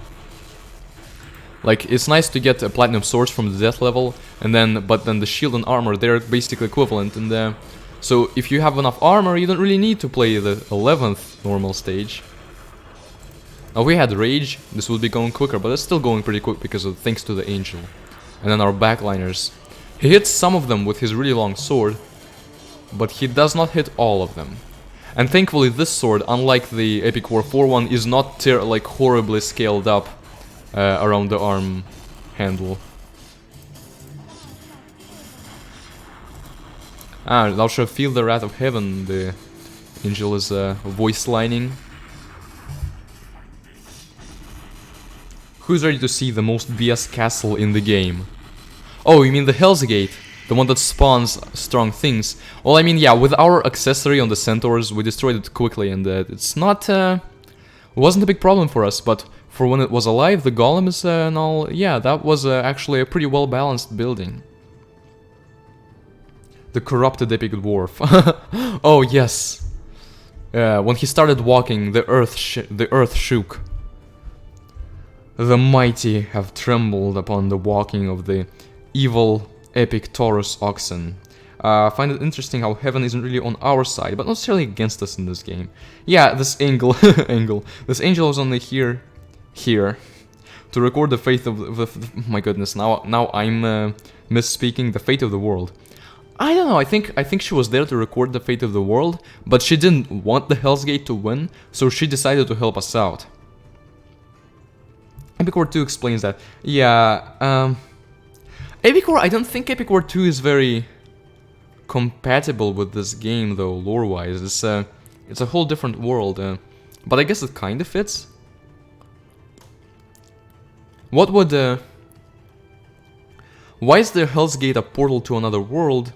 Oh, I guess a portal. I guess Epic War 2 had portals to Hell, and then Epic War.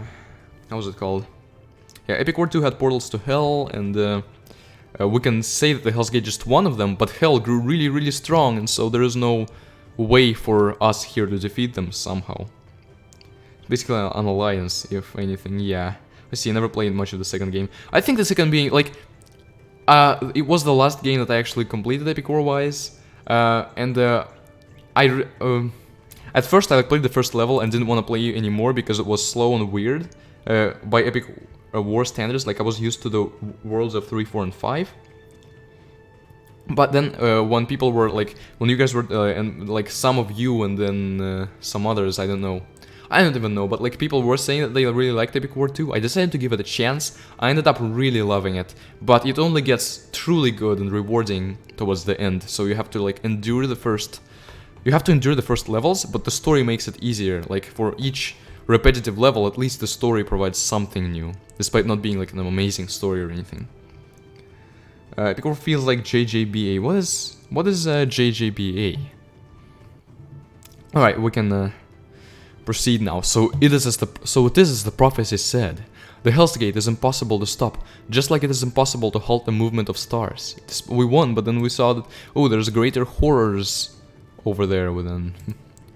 Yes, we are natural phenomena, as is the flow of time, as is the decay of universe. You cannot stop us. Then all his death is meaningless. All his people and creatures that fought with me will die in vain, as will I. There is no glory. No, you are wrong.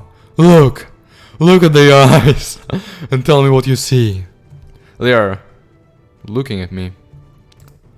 They fought, not for their queen, not for their realm, not for their races, not for their experience, not for their accessories, not for the sake of it, not for their dreams.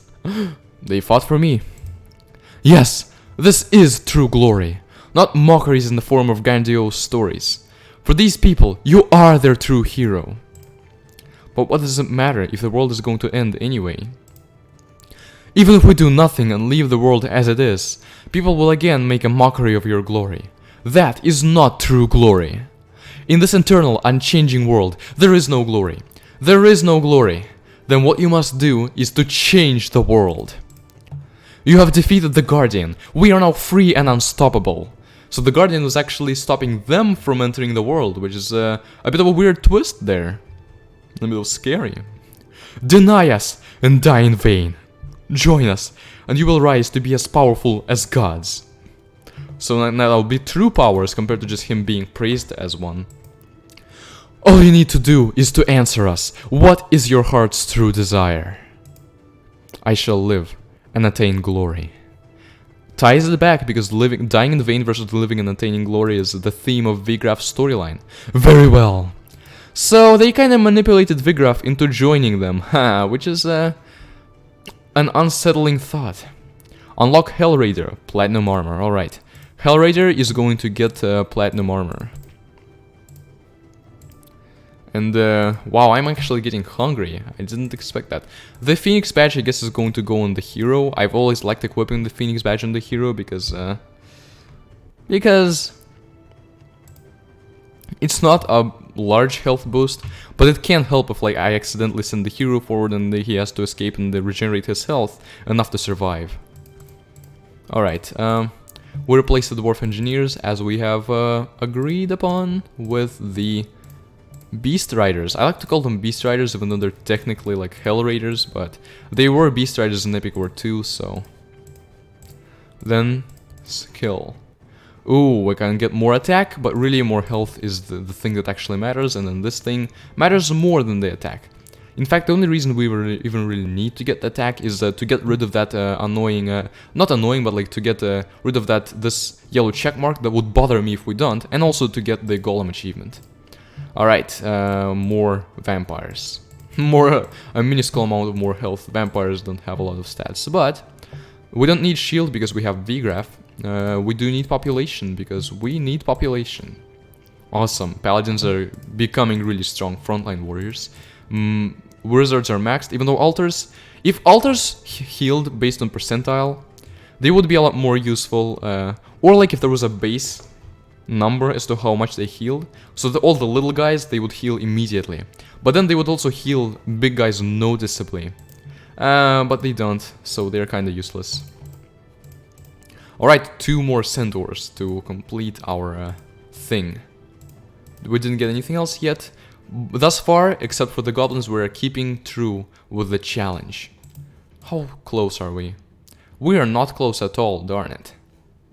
You know what? I'm just going to... No. You know what? Fine, I'm going to beat this level once, and then the Hell's Gate once again. Because it's gonna help us farm, get important accessories, and... get closer to some of their achievements. Although, you know what, I'm not gonna do the Hell's Gate again, I'm just gonna do this one again.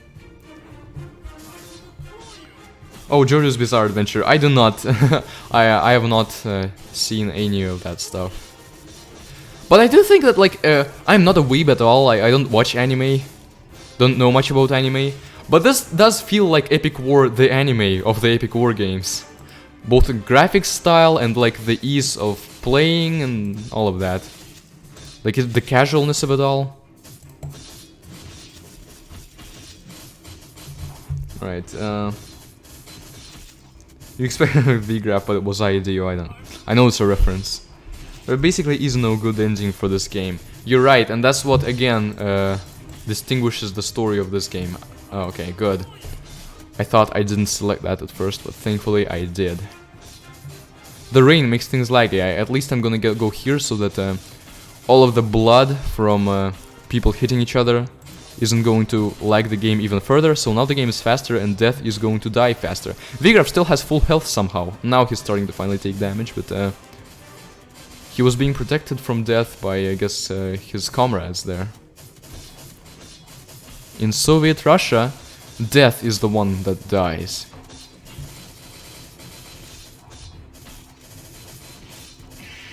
Haven't seen either, but I like the memes. I see. Shovel's great. Okay. Got the platinum sword. Even though that really didn't increase our kill count by much, because there was just death and a couple of minions, that's it. More of you. More attack, I guess. And you are now going to get a platinum sword instead of a golden one, so a bit of a bonus. Alright. The Witches' Tea Party, the extra one. The witches were gathering for a dark ritual, one that toys with mortal souls for eternity. Ooh, that sounds unsettling. They sent you an invitation letter to see whether you could provide them with better entertainment. Ooh, so they're the ones provoking us this time. But we have the power of Hell's Gate behind us, which only gives us Hell Raiders. So I guess it's not that. I guess Hell's Gate isn't as powerful as they make themselves out to be. But yeah, this is the level where, yeah, I'm not sending V-Graph forward this time, just not at all.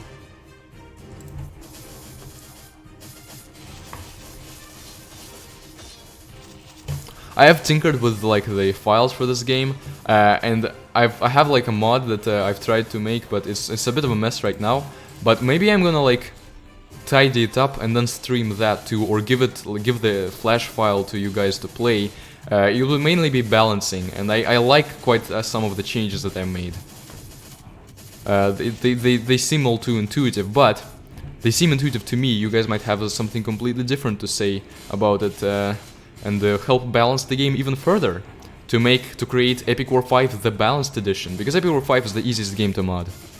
Not that I've tried to mod too many of the others. Also, I liked how when the Beast Riders were poisoned, their purple poison attack kind of looks pink because of the color filter. Hope you like being poisoned. Well, being poisoned is at least nothing when compared to being stunned or frozen. That's where the true elemental attacks are. The poison and fire ones are just...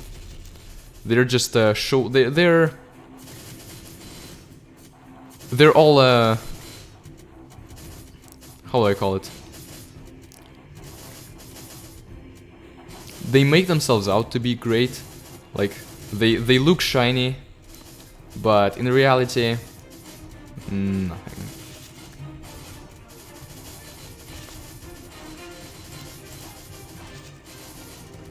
Like the witches that we get from this level, they're balanced. I like that. I like the reward for this level. I like this level as a general, like as a whole, because it's a lot harder than the previous ones, simply by virtue of them having a lot more backliners that they fight with us against. And the thing about that is that backliners are the key to this game. Like, they're a lot stronger than frontliners when they're on our side, and so it makes sense that when the enemies have a lot of them, and they keep coming, and they start coming, and they don't stop coming, then it's it makes it hard for us, especially since I don't think there is a limit. Like, they're gonna spawn every few seconds there, no matter just how many of them already are on screen. So I can only really pelt the witch with lightning here. If we had some titans who were strong against magic, it would be a much easier thing to kill the witch. But as it is, I still think it's gonna be easy because all of our guys are currently acting as meat shields, and we're casting lightning to destroy the witch, who is healing, I think, but very slowly. Because, like, idle healing in this game is just a joke. In Epic War 3, idle healing is noticeable. I think idle healing is percentile in Epic War 3. Epic War 4 and Epic War 5 just diminished that concept so much that they might as well not heal outside of combat. At least it's not venom, just poison. I don't exactly know what would make venom more deadly. But oh, actually, wait. I guess venom would be ingested in into your like bloodstream, and so you would have no real way of getting rid of it. Whereas poison, I get like you can throw up and then feel better. So yeah, if it was venom, it would be for life, and you would just die soon, regardless of how mighty you were. Unless you were some sort of a golem who was just outright immune. Oh, a paladin actually hit the witch twice. Huh. That's a heroic paladin. But yeah, if you're some sort of golem who can't be poisoned, that makes sense. Alright, witch and the Ring of Magic. I know just the person to give the Ring of Magic to. Unfortunately, we don't have him yet. Ooh, nice, but we will have him very soon. Vigraf now is strong against Pierce as well as Slash. These are fun upgrades. There's, by the way, we were talking about how like there's accessories we can't get, there's units we can't get. But there's a lot of skills that we can't get, and I was surprised to learn that. And I've definitely tried to incorporate them. Alright, more attack like this, more health. Beast Riders are gonna... we don't need a wall, Vigraf has that, more health, more health. Oh, we're gonna get more population, it's gonna be great. Or more population is great. Alright. Extra 2, the Blood Traders. A group of treasonous vampires who served the Hell's Gate as blood slaved the gorillas to secretly build a massive underground tunnel to sink the realms. Ooh, that's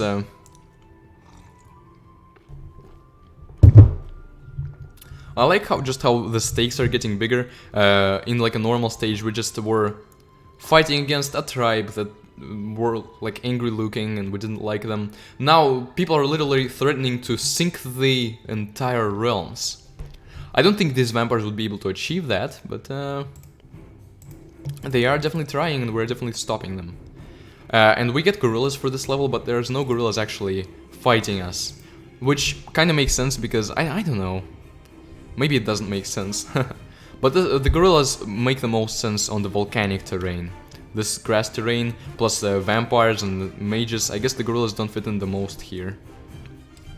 Alright, charge. Ring of Magic is for Golem, right? Yep. Golem is strong to pierce and weak to magic. If we make him strong to magic, he's going to be really resilient and durable. And, you know, that would kind of compensate for his slowness. It would make him into a unit with weight. To use the terminology I used for Epic War 4. He was gonna be a unit with a lot of weight from being so resilient. This is a really strong vampire, but he's not nearly as strong as the boss vampire is going to be. I mean, he is a boss vampire. He's not nearly as strong as the boss vampire we have to kill for this level is going to be. Bloodslave, what does that mean and how would it work?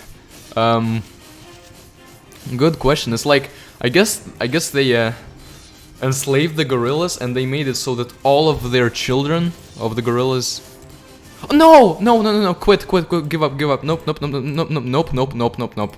I forgot about the challenge. Let's pretend that didn't happen. Okay, we have to get rid of someone. Okay, we cannot get rid of the Hell Raiders. We cannot get rid of the Paladins. We can get rid of the vampires, and that seems like what I'm going to do, especially considering that. Considering that we don't even have any big units yet. The vampires were really useful for the Angel, but that's really it.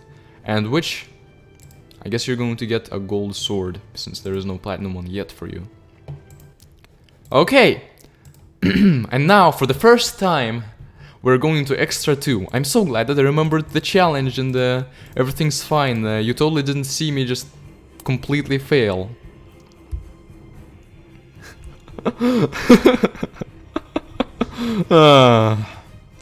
Mini-boss vampire, yes. Yeah, Death Ring of Strike, Tiger Ring of Slash, Golem Ring of Magic. Dragon? Dragon, I usually give the Omega Seal to. I give the Omega Seal to the Tiger first, but then we get Dragon and I give the Omega Seal to the Dragon. But ultimately, the Omega Seal is the most perfect for the Iron Fortress.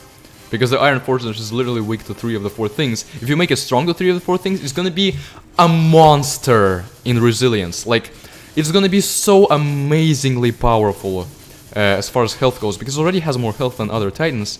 It blocks spears, okay, it's really, really good against spears. And if it's strong, also strong as everything else, that makes it like absolutely amazing. Not as amazing as like the enemy Iron Fortress was, or is going to be, because that one has way too much health, it's unreasonable. But the other, like, if you have it, and it's weak to 3 of the 4 things, it's gonna die really quickly. That's not going to happen if you have it with Omega Seal.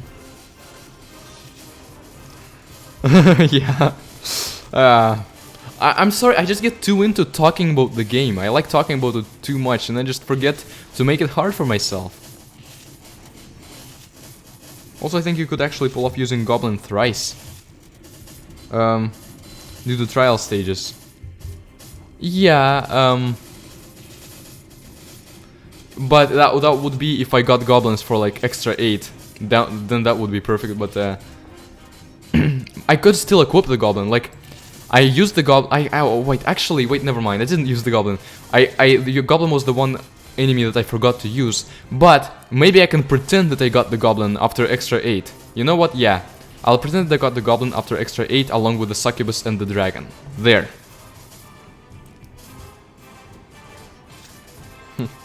Trial 10. If there was 10 trials in this game, there would be a lot of content. There already is a lot of content in this game, and I can respect that. Not quite Saga levels, but the gameplay is still better, I think, than Saga's gameplay. I just don't like Saga's gameplay all that much. Some other mini-boss vampires we have here. Enemy Iron Fortress may have too much health, but has way too little speed. You'll probably die of old age before going to firing range. Yep.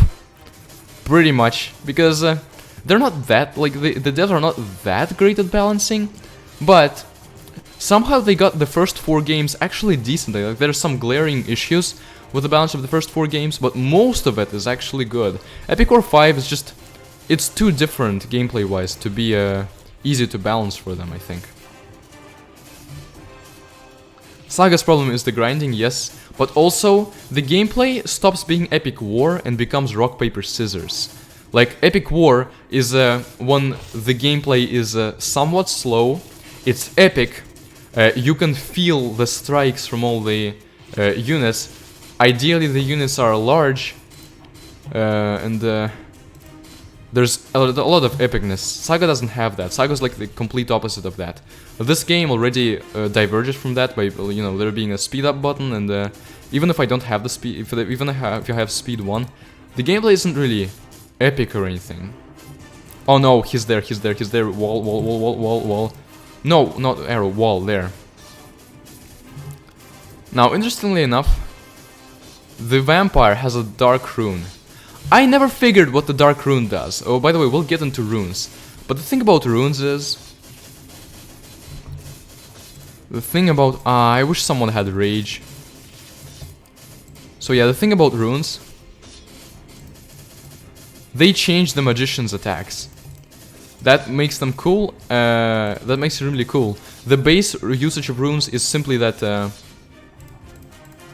that they're like, if we equip a thunder rune on the paladins hits are going to stun people. That's cool. The second level of coolness is that if we equip the runes on the magicians, they're actually going to change their elemental attacks, and it's going to be cool looking. I don't know if all of you guys knew that. I know that when I mentioned and brought it up, not all people knew that in the Epic War Saga server. And the Dark Rune, I didn't really know what it was. I just thought that it changed the attack to the magician's attack, and it didn't do anything for like ground units. But now I know better.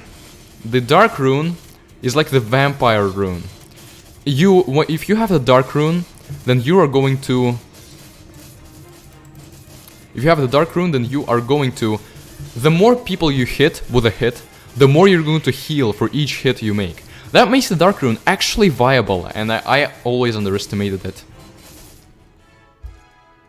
Is Saga just an Epic War PvP game? No, I wish Epic War Saga was just an Epic War PvP game, because it would be really fun to like play against people in PvP. But Epic War Saga is just an Epic War Clash Royale style game, except you don't actually play with people live, and I don't know. There's a lot of units, but it doesn't feel like an Epic War game. Alright, unlock Gorilla. So Gorillas, some of the worst units in this game. They're descending directly from the orangutans in Epic War 4. And I like the fact that they do, because...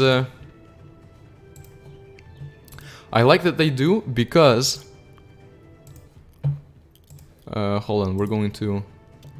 Who do we replace the gorillas with? I guess... Kinda makes the most... Who do... We can't get rid of the Beast Riders yet, that's the thing. We either get rid of the Paladins, or one of our ranged units. And I think we have to get rid of the Paladins, sadly, to get the Gorillas. Now I'm going to get some skill and a couple Platinum Swords. So, yeah, what I was talking about is... what was I talking about? Yeah, the Gorillas. In Epic War 4, the orangutans were not the best. They're like... I always liked them. I always liked using them because they were some of the most nostalgic units for me. The orangutans. They kind of fit in with the tanks. They... And the bombers, I guess. They... and they were like... They were ranged units who could actually pull their weight. Like, there was a lot of weight went into Epic War 3 and 4's gameplay. Like, the weight that doesn't happen here. And like orangutans, they're ranged units. They're not as good damage-wise as the others. They attack slowly, don't do a lot of damage, there's not a lot of them. But at the same time, the fact that they have a lot of health, and it's harder to throw them around, actually kind of matters. And that still made them pretty darn good units, and made me like them, despite them probably objectively not being the best units. Also, Rain of Arrow is as it was in Epic War 4 here, it's the best on single targets, and Death is the perfect single target. Death is tall, so most of those arrows, in fact all of those arrows almost, hit Death. Like this, as long as it's not like dodging by currently attacking. I like the fact that we have gorillas here, just as we had orangutans last time. It contributes to the world building, but as units they lose all of that weight, and they just become ranged units with a really low amount of damage. Their health doesn't end up mattering too much, because as we fight harder and harder missions, health of backliners doesn't matter. Like, gorillas die almost as fast as witches do and wizards. And they don't have enough damage to compensate for that. So I never really used them like a serious... I kind of liked them just for their Epic War 4-ness, but even their population isn't great. Yeah, they're some of the worst units, but now we're actually gonna give them a fair chance. We can give them a platinum sword there. Alright, you guys are leveling up, we can give you more of you, and I guess we're gonna open this check because we will upgrade the power. As far as Beast Riders versus Paladins go, Paladins eventually have a bit more health, and Beast Riders have a bit more attack. That, I think, makes Paladins better as frontline units. But I couldn't get rid of them, I had to get rid of the other stuff. Ooh. And now, We have maxed out V-Graph, which means... Oh, Lightning we don't need because V-Graph has that. But we maxed him out, which means... we have a guest, and we are going to equip him. Who do we replace? Now we have to replace... yeah, we pretty much have to replace one of these guys. The wizards probably do have the smallest damage output, but they are magic, and there's a lot of units that are weak to magic. So I think I'm gonna... should I get rid of the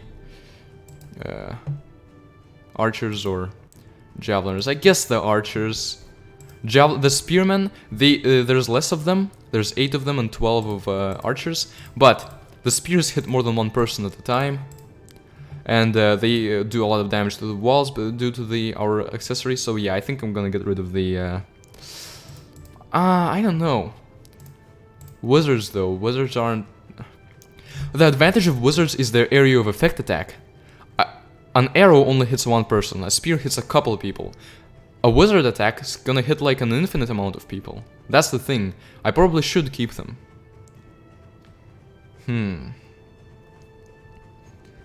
Replace wizard, replace the archers, get rid of the paladins for one game, and then replace the beast riders with paladins. Yeah, that's what I was thinking. The monkeys may be bad, but they're still more useful than dwarf engineers. Yeah. I mean, dwarf engineers are swarm units. That by itself makes them useful. So I don't know if I exactly agree with you there. But dwarf engineers are rendered obsolete by the existence of goblins and hobbits. Dark Rune is Leech, yeah, they're... yeah, runes add effects to non-magic units, and that's why some people don't even know that they changed the attacks of magic units. Alright, which actually already have magic stuff, and so do beast riders. Oh, you're right. You might be convincing me to get rid of wizards. Okay, you know what? For now, I'm getting rid of the wizard, but I'm going to... I might get them back in later on, which is come here. Alright, Golem. We give you the Ring of Magic. Our first truly powerful unit. And one of the things I remember about the game when I first played, I think it was really cool to get the Golem. Alright. Extra 3, the Desert Cultists. Where we fight an Earth Dragon, the first reoccurring Titan from the previous Epic War games, 2 of them. It's really nice that they're here, the Earth Dragon, the Inferno, and then the Black Dragon, even though the dragons changed a lot. Like, each new iteration of Epic War has a different type of dragon, which is actually good, because if it had the same dragon, dragons are already pretty boring, but they're powerful and good. I really like the Black Dragon. So, the Black Dragon and the Earth Dragon, they're Titans in my classification. They are Titans, the Inferno is a Titan, the Iron Fortress and the Angel are also Titans. The Semi-Titans are Lamias, Golems, Phoenix, Death and White Tiger. They're not quite Titan level, but they're still really powerful. Like they're Semi-Titans. A lot more powerful than previous units, but not quite as powerful as the Titans. Time to fight Great Diablos. Oops, I mean some Earth Dragon. Yep, names also change quite a bit, and I mean, both of them are cool. The Earth Dragon is a more practical name. It tells us more about who he is. The Great Diablos is a more cool/epic type of name. Alright, and we have rocks now. Are the rocks doing much? I think most of the attacks are from these ranged units. The rocks aren't... I don't think they're doing that much. Oh, hey Goman, yeah. It has been. It's been too long since I've had a stream like that. Just college had been keeping me busy. Golem's gonna die, and then it's gonna take him quite a while to get back up there.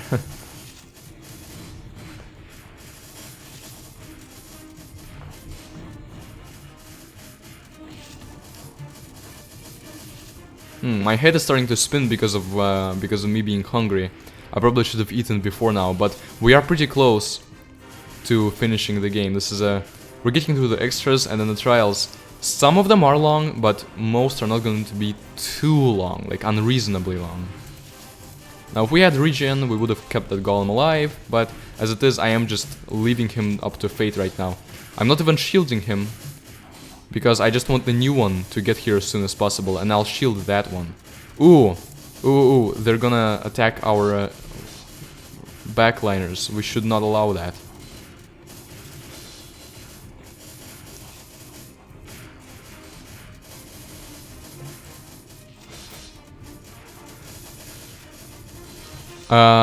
Okay, let's keep them. Oh no, they're tearing through all of those walls. Do you study CS? Yeah, I actually, this was my final semester of undergraduate. Just today was literally the graduation sort of online video thing, because obviously the lockdown makes it impossible to have an actual one. Okay, forward, but obviously you don't go. I was double majoring in computer science and mathematics. It was fun. I enjoyed a lot of my computer science and math classes. Like, there were some computer science classes I really didn't like architecture and operating systems wasn't that close to me, and then applied networking also not that great. But overall, I really enjoyed computer science, and even more math classes were ones that I kind of just enjoyed, but the liberal arts core was something I just had to get through. Now notice, this is one of those levels where there are a lot of ranged units, but the ranged units are actually more so... They're not magical ranged units like usually, but they are archers and centaurs. And it's actually kind of nice to fight against that, and it's a whole desert level. There's a lot of super powerful Anubises here. And also, we don't have swarm units. Swarm units would be really useful here because the Earth Dragon is really slow. Takes him a while to attack. We could have kept him there indefinitely. Sadly, we can't. And then I'm going to also get a master's degree in I don't know, maybe like AI. Was oh my goodness, I forgot to shield the golem. But yeah, that was most well, at least sounded most interesting to me thus far. Yeah, Java and C# were the most enjoyable. I've had C++, Java, and like scripting languages stuff. Most things were in C++, but I enjoyed all of that. Programming is just, I enjoy it, but there are kinds of it, especially in like low-level programming and like assembly and Verilog and stuff like that. It's not quite as enjoyable to me. Right, got no extra 3 even, yeah. Okay. Oh, okay, did I just send Vigraf here? No, thankfully he has stayed, good. Of course, even if he went, I could have just sent him back with the arrows.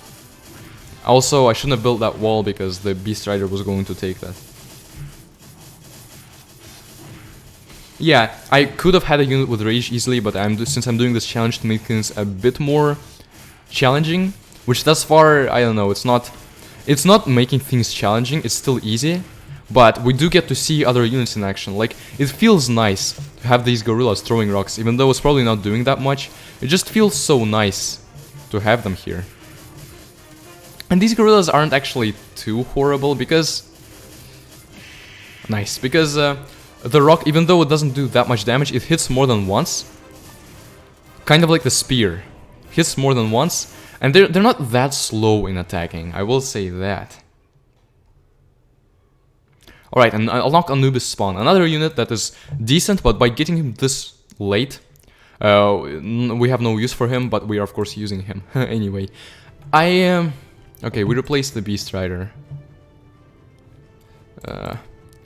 Oh, Poison Cloud. I'm getting that just to show the spell, but then replacing him immediately, so that makes sense. In my mod, I changed it to where we got Anubis spawns for beating the 6th normal level, the Lamia one. That's where it makes the most sense to have them, and that's where it's most balanced to get them. Alright, they should get some sort of a defensive accessory.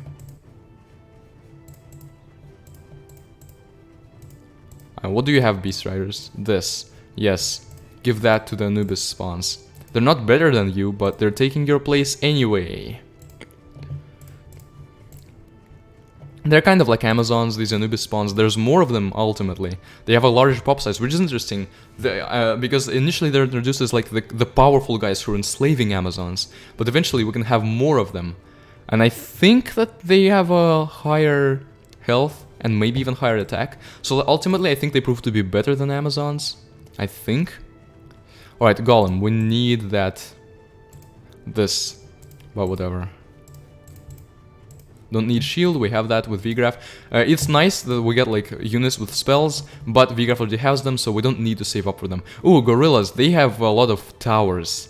Also, like, some of these spells are delegated to units, to just like one unit, so that they don't have to scout for a lot of units that would make sense to have these towers with. Gorillas are one of them. Iron Fortress also has a lot of towers. It makes sense, it's a tower itself, so I guess it builds towers. Okay. A huge attack boost. They're already going to be a lot better now. Thankfully, there's... yeah, we've done that. They are now awesome. Well, not awesome, but they're now not as bad. Yeah, low-level programming is a pain. Challenge of all would be the hardest one was Cave of Trial, 4 hits. Oh yeah, we're gonna have a Lamia, a Phoenix. Yeah, for Cave of Trial 4. Know a bit of C# and Lua thus far. I don't actually know Lua, and I do not know C# either, actually, because I might have used it like a long time ago, way before I was actually studying in college. I used to study programming too, but found it too stressful, so I swore off working computers when it comes to programming. Yeah, I see. Yeah, if it's stressful, it's definitely not ideal. Like, some people like me, they just get enjoyment from programming, and that's obviously the ideal. If it drives us, that's the perfect. That's perfect. But if it doesn't, then it can be stressful. I can imagine. Thank goodness you wanna unlock units an extra 4. Yeah. Oh, I just realized unlocking units. It's good that we're playing as VGraph because unlocking units at extra 4 would be. Would actually make things worse, because we'd have to replace one of these good units with the dwarves. Anubis' main advantage over Amazon is the high strike resist. Oh right, they have a high resistance to strike. That actually makes them quite a bit... Like, it gives them quite an advantage. Strike resistance is good. I mean, anything resistance is good, but I think slash might be the worst type of resistance to have. There are some bosses that have slash. A lot of them, actually. And so it would be nice to have slash resistance here. But yeah, see, they're resisting the dwarf hammer shots, even though the dwarves are bigger. The epic dwarves are here. The dwarves that are larger than everything else. Which is what we've been waiting for all this time. Because epic war is not epic war without gigantic dwarves. I guess that makes Epic War 3 not an Epic War game. And Epic War 2 also not an Epic War game. Now ready to see some giant, ugly, pixelated dwarves? Yeah, as I said, the philosophy of this game, upscale people to make them scary. But, if the alternative was to have a lot less levels, then I can still kind of get behind this thing. Also, I wonder if the ice towers and all the towers, I wonder if their damage counts as magic. Or if it's like strike.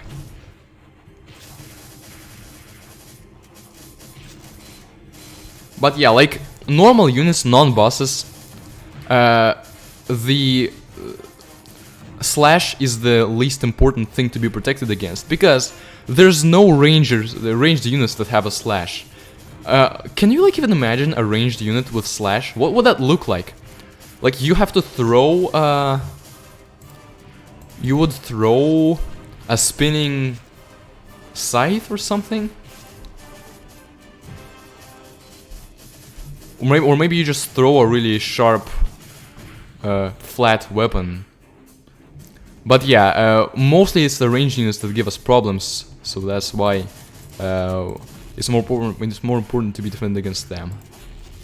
I wish that would stun people, but okay. Shield. They still do a little bit of damage to the golem, but that's okay. Some of them get a pretty cool dark theme. Yeah, like the angel and the tiger. Sadly not the tiger warrior, but the white tiger becomes the black tiger. Or the dark tiger. Or the vampire tiger, or the undead king of beasts.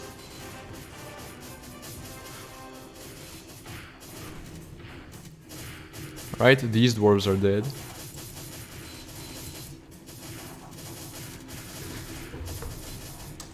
Should probably close the window.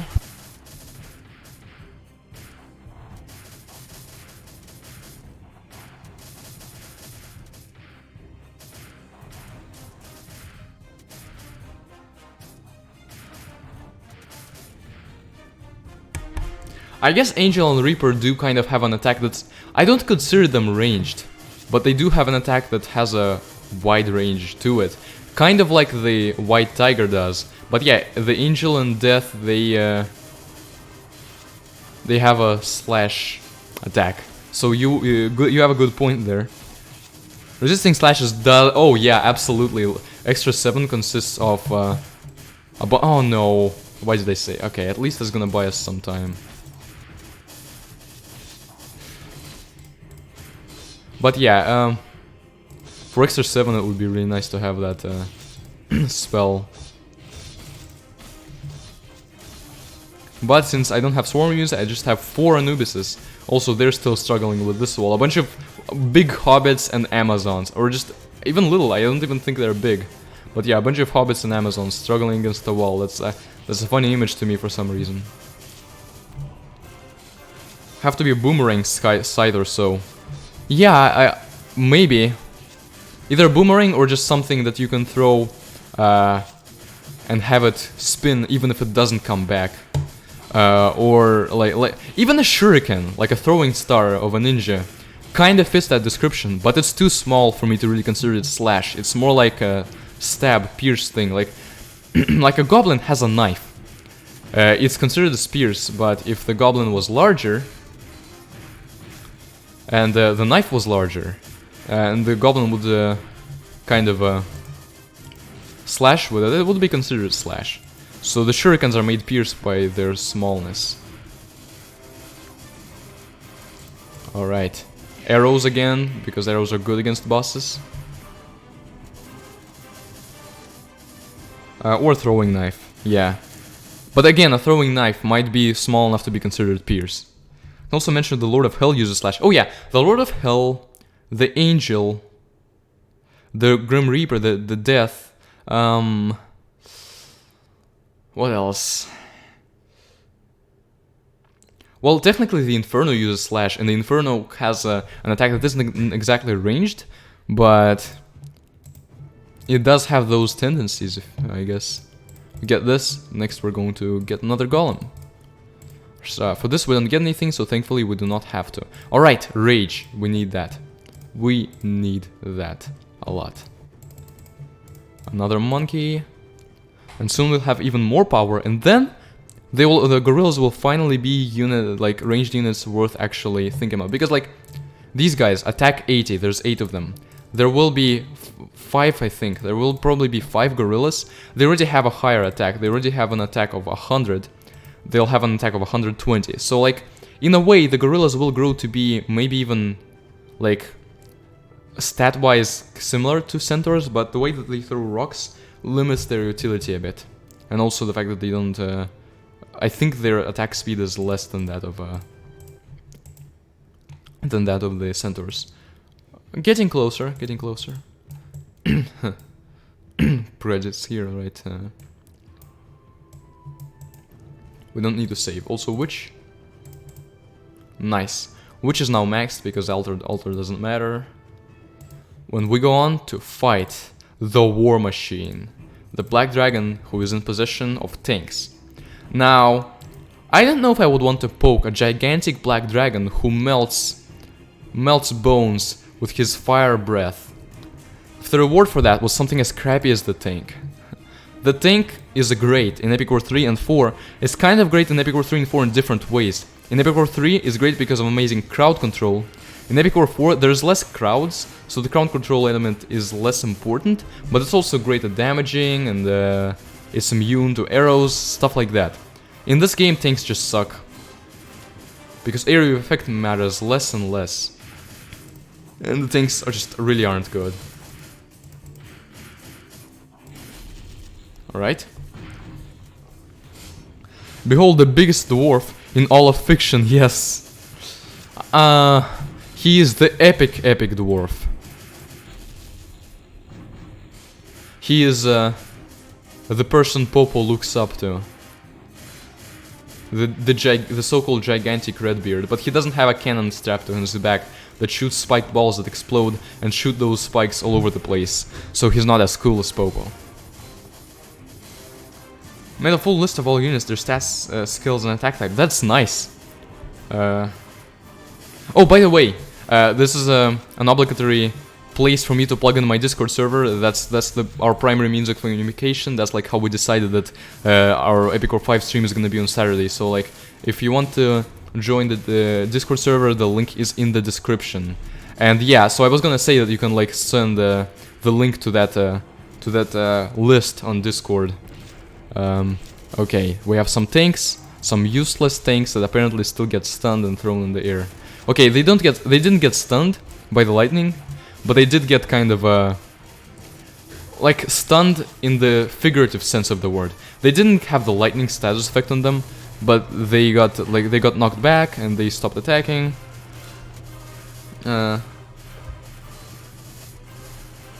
We might as well call these dwarves mini giants or actual giants in this level's case. We might as well. But this is funny, but I'm not yet revealing why it's funny. Maybe you'll find out someday. I don't know. I have great plans, but never execute them. All right, they'll be worthy ranged units, just in time for needing to be replaced by a new ranged unit from Extra 5. Pretty much, yeah. As far as the gorillas go, they'll become worthy, but then the tank will become a thing.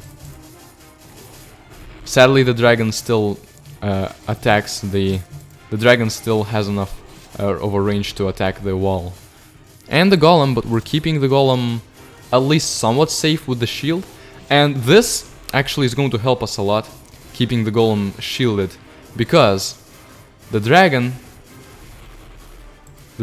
is weak to strikes and golem is strikes, so the golem is going to get some hits off, and they're actually going to matter. And also, he's gonna prevent the dragon from advancing.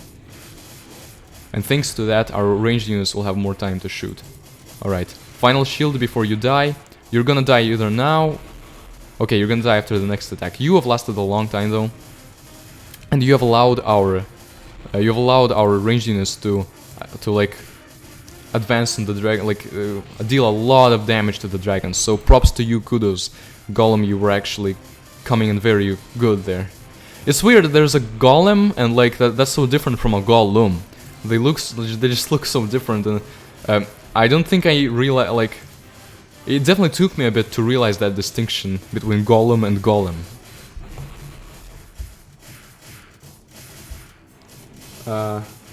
Why would the dragon want tanks or a tank factory? I mean, the dragon is all about that fire. Maybe the dragon wants to get that means of war. Maybe the dragon enhanced the tanks with his own fire or something. Maybe the dragon just thought it was a really powerful thing and the key to defeating dragons, so he decided to get that factory so that all the tanks would serve him and no tanks would defeat him. I think if that's the case, then he was definitely worried for nothing. Alright, why would a wild black dragon want tanks? Well, in the Tolkien universe, dragons like gold and treasure. I guess in this case, dragons like gunpowder and the weapons of war. I don't know, they might be smart. Oh, hello Vibe Checker.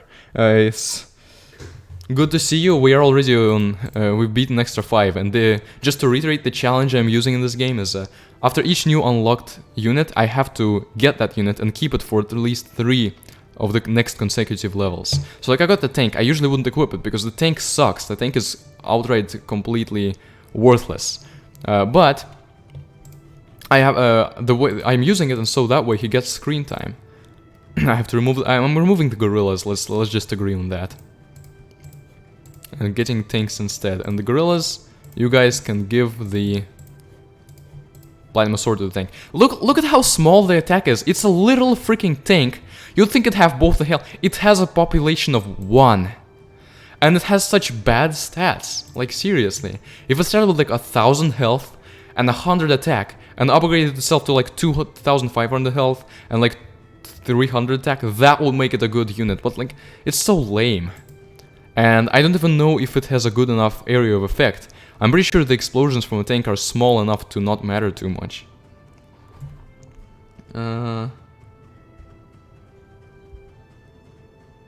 Who's to say that Redbeard never had a cannon?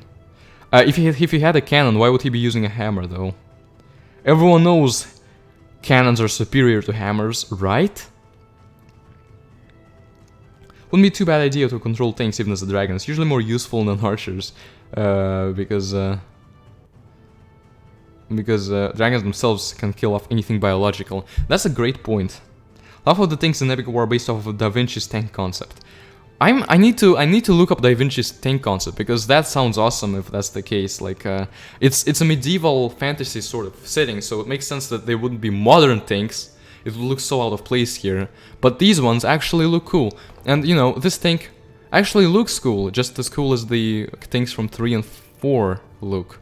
This has, like, eyes a bit of, and, like, a cannon coming out of its mouth. Fire isn't very good for building sieges, where explosives are very good for it. Oh yeah, that's true. One thing the series never failed to do is make useful dragons. Yeah, as I said, the dragon like changes every game, and it's always awesome. Except I don't know. The Epic War 3 dragon is unique, and I respect it for being unique. I don't know, like it feels too much like a crystal, if you know what I mean. It feels like weird.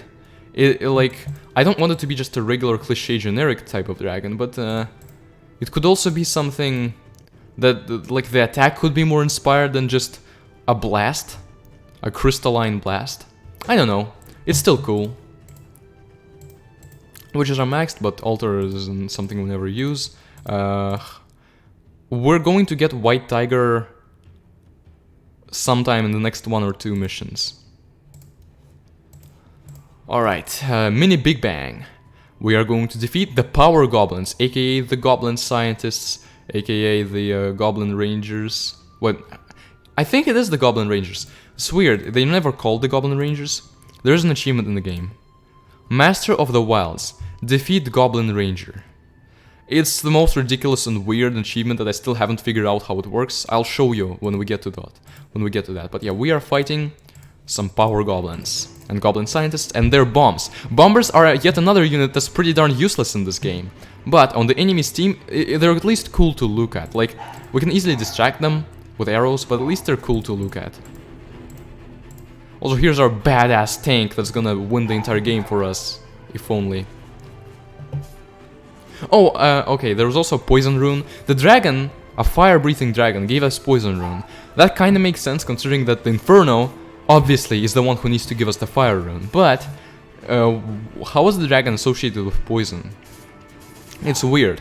But Poison Rune is meh, Poison is a very meh attack. When we get the Thunder Rune and then the Ice Rune, those two are going to be really cool status effects. And then also the Dark Rune might have a use to it. The others, meh. Alright. Hello, get Tiger. Yeah, we're gonna get Tiger soon. A strange challenge, but initially I made the challenge in order to make the game not too easy.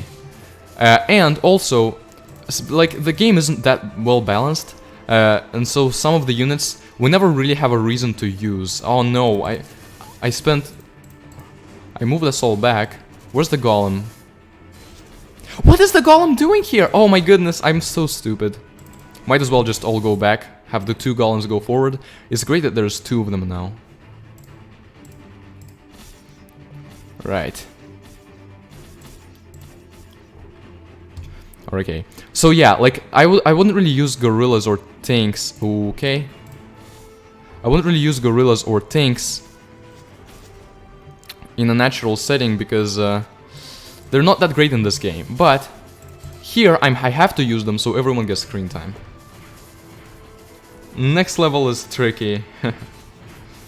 Yeah. By the way, the golems the golems and the powerful units make this level so much easier because the goblins aren't that great. Like, they are good. Also, by the way, the red goblin is the boss, and that's why he can't. Status effects don't work on him. Like, no boss in this game. Even the troll in level 1 is immune to status effects. But yeah, golems make this really easy. If we had the white tiger too, it would be nice. But at least we have golems and centaurs and archers. Can you like move back a bit? Even witches. You guys are being weird. You're not hitting the goblins. You're hitting these ones, but not these ones. Shield.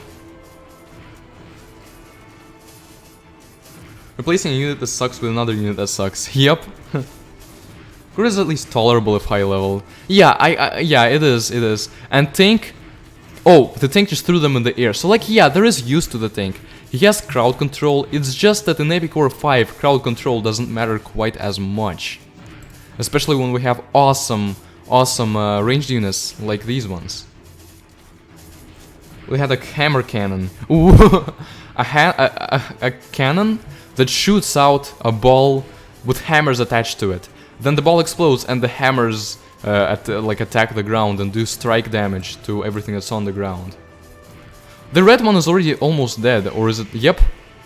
The red one died first because these guys could be crowd controlled. They could be like knocked back or in the air. The red goblin was always attacking in the front lines. That's why he took more damage than the others.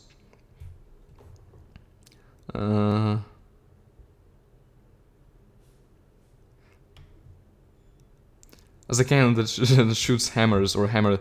I don't know. A hammer with a built-in cannon is just a weapon that's useful at both long range and close range. A cannon that shoots hammers, the idea that I described, will just be ridiculous looking and also awesome looking. Okay. I guess Anubises, it is your time to go. Even though you're... Like, all of these, they're becoming good and we have to replace them right after that. That's the thing. Their Anubises were just becoming good.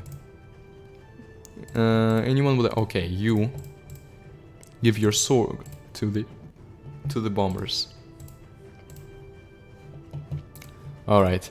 The bombers also kind of suck. I wish their stats were a lot better.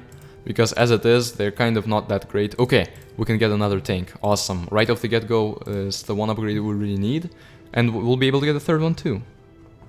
Go, go, Power Goblins. I know it's a Power Rangers reference. I don't know much about Power Rangers. If anything, I don't know anything about Power Rangers, but it's funny to find out that this is actually a reference. Alright. Still don't have that. We're gonna have it after this level, surely. Angel of Destruction. Alright. And the reason that I'm not like stopping to farm a bit more, to get the tiger, to get more accessories, is that I said it myself, I wanted to make the game a bit more of a challenge. And so now it is a bit more of a challenge when we still don't have the white tiger and stuff like that. So, and we should embrace that.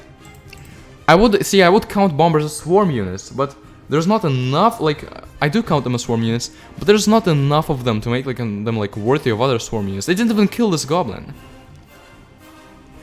Like, their area of effect needs to be a lot bigger to make them useful. Exactly, Goman, exactly. Exactly, I know how to get the Master of the Wild, but it makes absolutely no sense, and it feels like they just started working on an achievement, then scrapped it and like made it different, or they just decided to not bother with it, and it's really weird. But yeah, we'll wait and get there, and then we'll see. To not spoil the surprise. Long time to figure out what the Dark Rune did. I felt betrayed when we didn't give me any of the Dark type units with Fallen Angel. Oh yeah, it would be so cool if there was an accessory that turned the unit into a like scaled up version of that unit, so that we could have things like the enemy, like these giant gorillas. I want to have them, ones that do a great deal of health. Imagine an even more upscaled Lord of Hell, because Lord of Hell is not upscaled. He's only downscaled for the enemies. Yeah, you only need to kill the red power goblin. That's why we won, despite the others being still alive, and that's why, like I said, he took more damage due to being on the front lines, and that's when he died, the game ended. They were still alive, and he's the boss unit. He was immune against status effects. Okay, it is at least satisfying to see a tank shot explode a hobbit into pieces. It is at least satisfying. I'll give you that. It's not satisfying to see death destroy the tank immediately in one hit.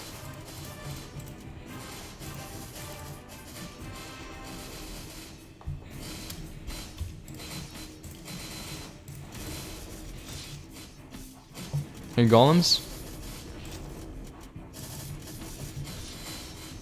You golems should probably get here. We have a deadly situation.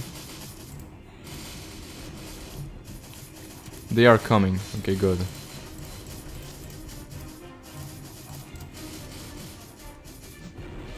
Okay. Ooh, at least the bombers are doing their swarm duty. It's like their sworn duty. Oh, by the way, death is also weak to strike. So, there's a symmetry. Death is weak to strike, and death is slash. White tiger is weak to slash, and white tiger is strike. And then dragon is weak to strike, dragon is strike. Inferno is weak to slash, inferno is slash. So that's actually funny. I would say out of the semi-titans, obviously Lamias are the lamest. I would say Phoenix is the next lamest. Golems are actually useful since there's 2 of them. I would rank it like this. The worst, Lamia. Next worst, Phoenix. Then Death. Then Golems, and then White Tiger. I just like White Tiger a lot. Just really good. But Golems are really useful when there's 2 of them and they're well defended. Maybe Death is above Golem. Maybe. And then out of actual Titans, my least favorite is probably the Earth Dragon, which is probably a popular opinion. I mean, the Earth Dragon is kind of one of the less cooler ones. Less cool ones, I mean. After that, I don't know. All of the Titans have a lot of charm to them, and the one that has the least amount of charm is the Earth Dragon, but the remaining ones, like Iron Fortress, so cool, and it's unique to Epic War 5. Really cool attack style, albeit being slow. Black Dragon, just an all-around good, solid Titan. He is the one that's not completely very fancy, but he is solid. His fire attack is very powerful. You can feel his fire attack. Inferno, probably the coolest, and then Angel also a very good attack pattern, and the Angel is more of a glass cannon, and I like glass cannons.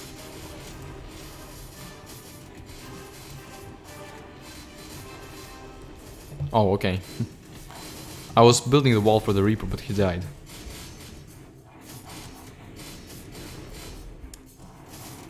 Epic War 5 feels like an adventure/exploration game more than the pure all-out total war like Epic War 3 or 4, and especially Epic War 2. Absolutely agreed, and that's how I characterize it. Epic War 5 is an adventure, the others are epics. And that's why I kind of like the others more, but Epic War 3 is still nice. Okay, golems are coming. Let's actually clump up golems together. Actually, no, that might be a bad idea. Shield. Hammer with cannon instead of the hammering part.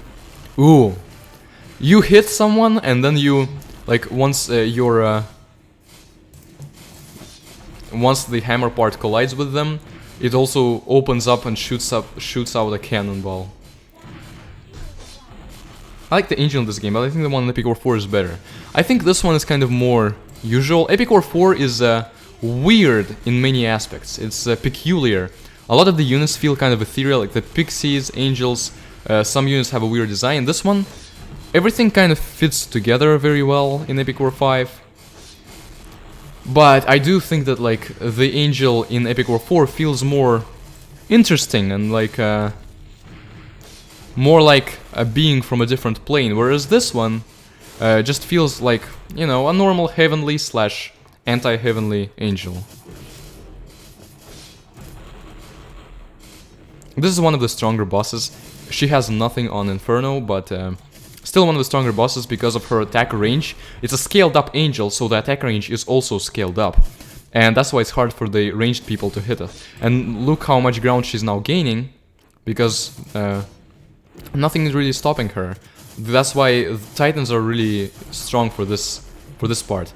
Titans, or I mean semi-Titans in our case, but like really powerful units like Golems and like White Tiger, they're really powerful, they're really good for this round. Especially, I loved it when like the White Tiger got past the Angel and went and cleared out all of those people so that none of them came. That was really, that would have been like, it was really good to see always. And like some Paladins went to help him out, and it would have been really good to see, but we don't have that because we still don't have the White Tiger. Still, we're about to kill her, and it's thanks to our Golems allowing our ranged units to do more work. The next level, however, Titans aren't going to be too useful. It's all the ranged units that are going to be useful there. Maybe not the tank, though. The others will at least hit. Like, a passing arrow? Oh, they got so close. But like, an arrow that passes by... like, let's say the Inferno's here, an Archer's here, shoots an arrow. Even though it shoots in that arc, still hits the Inferno. But a tank shoots, it doesn't hit the Inferno here, it hits here. Alright, a reshield. Nice, we won. Victory stun, there. Attack is way more useful. Yeah, and it has more weight in that game. Epic War 4 has just... Titans have a lot more weight because there's no intermediate, like there's no semi-Titans like in this one. So you really feel the difference between Titans and regular frontliners, or even backliners. Like penguins in the background. Oh yeah, the ones that, as people have pointed out, are gigantic because we don't... considering just the distance between us and them, they have to be gigantic. Finally, the Doombringer. We have the White Tiger and Death.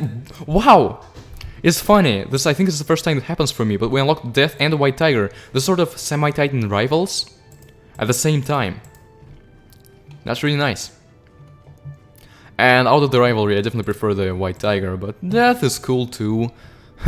Alright, anti-slash to you. Anti-strike to you. Also, we have a Dark Rune and a Thunder Rune to test out.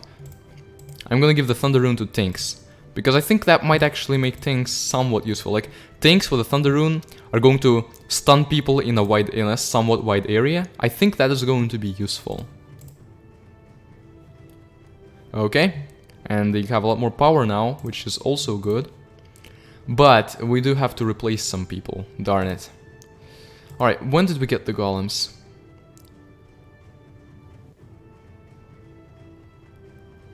We already had the golems for Trial 5, so we can replace the golems, and I think that's what I'm going to do. Again, they just started getting good and we're replacing them. We have the White Tiger and then Death instead of... the Witches, maybe? Witches aren't that great in their attacks, I think. Maybe the Bombers. No, I can't replace the Bombers. I can't even replace the tank yet, I think. Cannot replace the tank or Bombers, okay.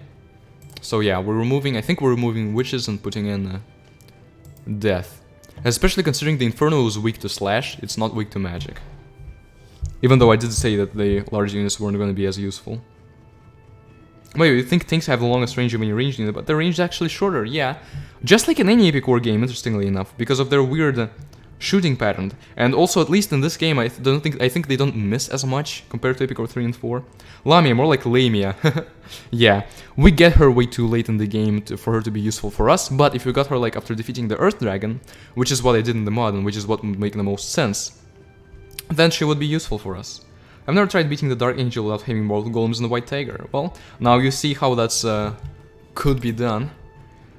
She's an evil angel, yet she still says thou shalt... I think she says thou shalt feel the wrath of hell. I think they re-recorded that line. Like that... I have to go back and look, because it's a shame I didn't read this while she was still playing, but like... I thought I noticed that she said hell instead. All the Titans and Semi-Titans are at least somewhat useful, yeah. Lamia is useless considering how late in the game we get her, yeah. And there's 2 of them, but there should be 3 of them. Alright. Increase our attack for the bomber, which is awesome, and then we get to increase population later. Still not enough to where we want it to be, but eh. Alright. Inspiring hero, oh, we get to a Mega Seal. Well, that's going on the White Tiger. For now, well, we don't have the dragon yet. Now, the White Tiger is strong to everything. Alright, be right back. Just for 5 seconds.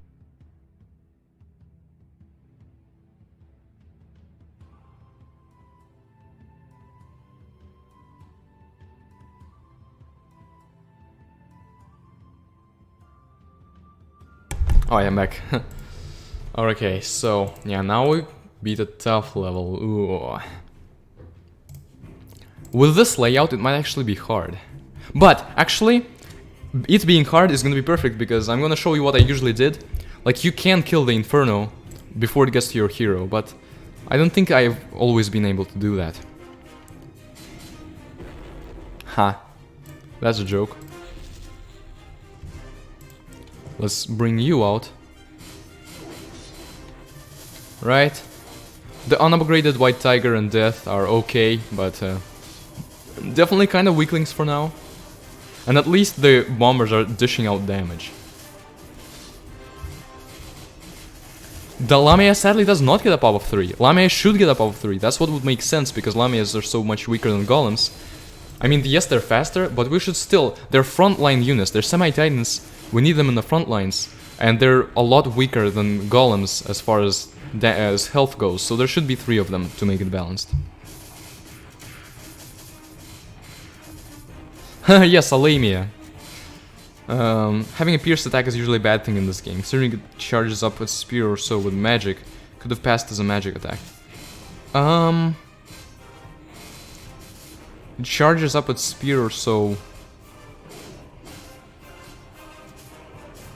What do you mean? Like, what exactly, what unit were you referring to here? We said that it charges up its spear with magic.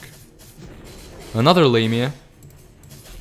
Lamias could be, I'm calling them, I'm just casually calling them Lamias now.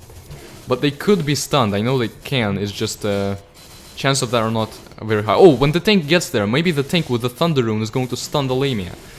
Oh my goodness, you guys, thanks to this Lamia thing, I now permanently call them Lamias. Lamias. Ooh, we need to give the bomber the Thunder Rune, but we already gave it to the tank. Yeah. Another Lamia. Yeah, the Infernal... Which name do you like more, Inferno or Lord of Fire? I think Lord of Fire is a more stable, badass type of thing, but Inferno is more creative.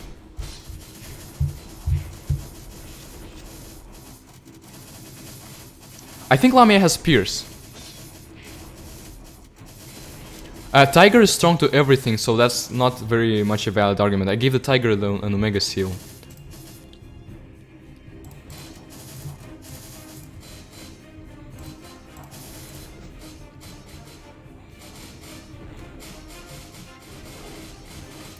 Now, buildings are the only things that can stop the Inferno, so I kind of have to build them to try to survive for longer. Alright, they're the boss Succubi. Retreat for a bit, so that they advance. Then advance to kill them and not provoke the Inferno too early.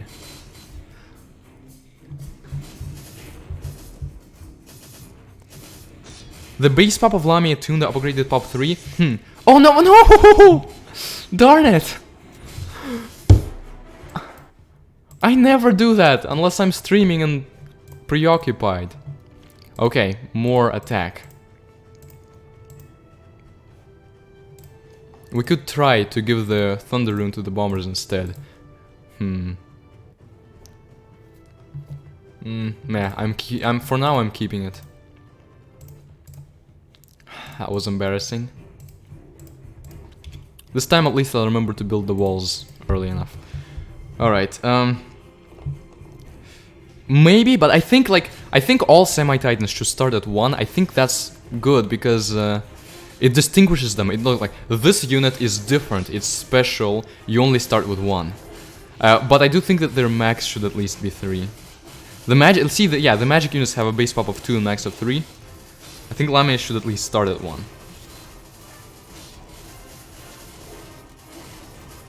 Okay, yeah, the Lamias use a spear, but it's like a magically enhanced spear.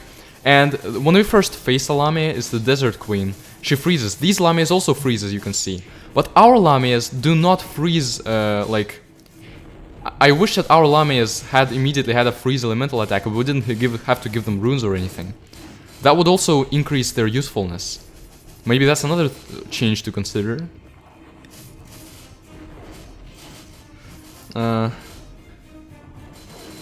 Magic units should get pops of 4. I don't know how I feel about buffing the magic users. Magic users are already some of the most powerful units in the game. And I think part of that is that everyone else, like a lot of other people, are weak to magic. And also magic is an area of effect generally. Like, I don't know of a magic attack that also only hits 1. Okay, maybe the thunder attack has a limit as to how many people it can hit. Oh, there we go. The tank stunned the Lamia, and I'm helping out with lightning. Oh, also I need to start building walls.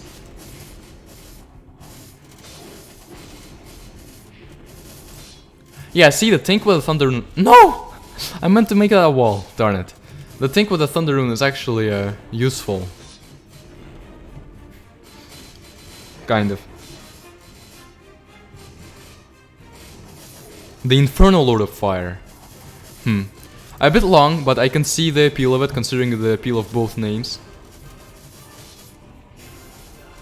Lord of Fire and Inferno. Oh yeah, Fire Demon is just no, not yeah. That's. I don't like that name as much, definitely. Fire Titan was right. So like, if you go to achievements, there's different names. Somehow, the Shadow Lord guy, the last Titan, the Titan who is okay. I guess the other Titan, if we don't count the Blue Dragon, like the Crystal Dragon, who is exclusive to Epic War 3. That Titan was somehow apparently called the End, which is, I mean, he's definitely not the End. Darn it, Tiger! If you could miss a bit less, we could already gotta move on killing the Succubi.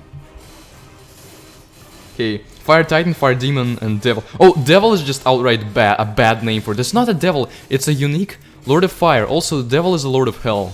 The Fire guys from Epic War 1 and 2 are demons. Not like, they like calling them devils, but no, they're demons. Devils are a Lord of Hell, and then or Devil's Lord of Hell, and then the Inferno is not a demon or not a devil. I mean, he's kind of a demon, but he's definitely a unique enough one to deserve his own name.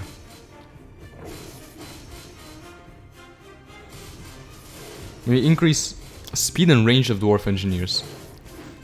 I mean, I like the idea of them kind of being semi-ranged. It's like the one unit that is. But I do, yeah, perhaps speed and attack speed. Okay, now I'm going to let the Tiger, he's strong because of the Omega Seal, but he doesn't do that much damage, so I'm gonna let him trade off. Oh, nope, no. Oh my goodness. I was distracted. Also, that wall is great. I'm shaking my freaking head.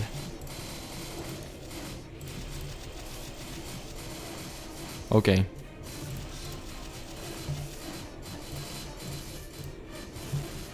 Okay, we got 4 buildings. We got another one. Death died. What about White Tiger? White Tiger is actually holding on strong. Let's send him over there further so that he can more easily defeat them, those guys at the back. Oh, no. No. You are not killing my ranged guys. I put a lot of care and effort into them. And they would have been even more formidable if I wasn't using a challenge.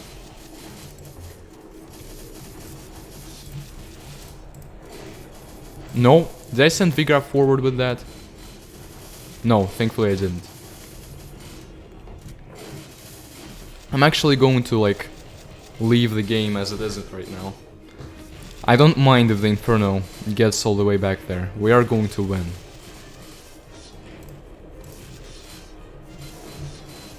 But he's probably just gonna die already. I built too many walls. Yeah, he's not gonna get to the hero. But I will show him getting to the hero. I'll play this again. For experience sake. And I'll show it. Okay. The Inferno is dead. And we have 3 new units we're going to equip. Alright, so... Infernal Fire Lord. Don't forget to build... Oh, but it didn't matter too much because we can only have at most 4 of them. So yeah, mana was a max, but I actually kind of even wanted him to get there. So the achievement name for Earth Dragon Epic War 3 is actually Diablo. That would make sense, and they call him the Great Diablos then. He is taken from some other game. I remember once seeing a video with it, and I'm like, wow, so it's not original. But I mean, Epic War is not a very original franchise, I must say. They took a lot of ideas from other stuff. Like, I don't even know if the Inferno is an original unit. Earth Titan, okay. Yeah, Blue Dragon's called Water Titan. Makes sense. So the Earth Titan, Water Titan, and Fire Titan. So the Unlock tab is just literally has elemental titans. There's no Air Titan. Surely the Lord of Shadows isn't called the Air Titan. Yep, all those ranged units born in 2020 to die then. Alright. Higher attack. And I'm going to replay that level actually. Population and attack. Let's see. The reason I'm oh yes, the third tank. Just what I wanted, but I don't think I'm gonna use the tanks much after this. So, we have the Succubi. We equip them.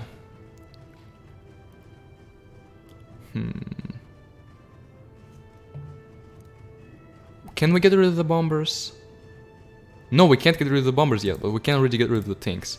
Replace the tanks with the Succubi. Actually, we need to replace the archers now, too.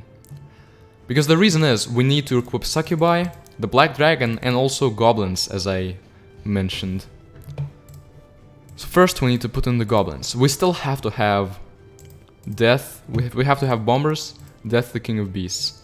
So we need to pick 2 ranged units. Oh, we need Succubi as one of them, definitely. And then I guess Centaurs. Oh, I guess Centaurs.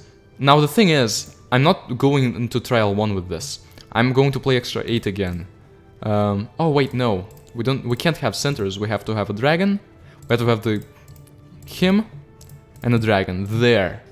That's what we really have to have, because we have to have both of these and this one and all these 3. Like, I have no choice in my layout right now, actually. And I might have to try to beat the Colossus with this layout, interestingly enough. Which would be a shame. You get the Ring of Slash now. You get a Platinum Sword. Or, wait, no, get a Thunder Rune. We remove the tanks, and now I'll show you that, you know, runes change attacks of magicians. So you get a Thunder Rune. You get nothing for Christmas. Copper armor. Or Poison Rune. I could give the goblins a Fire Rune. So in the few cases where the goblins can actually strike or pierce some of their enemies, they're gonna have a fire elemental attack next to them. Yeah, I have to use both Death and Tiger and Dragon in Trial 1. Alright. Beat the Iron Fortress before the Colossus first, maybe? That's what I'm thinking. You know, that is what I'm thinking. I will beat the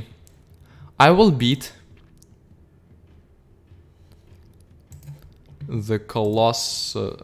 You know what? I'll start with this one, the annoying trial.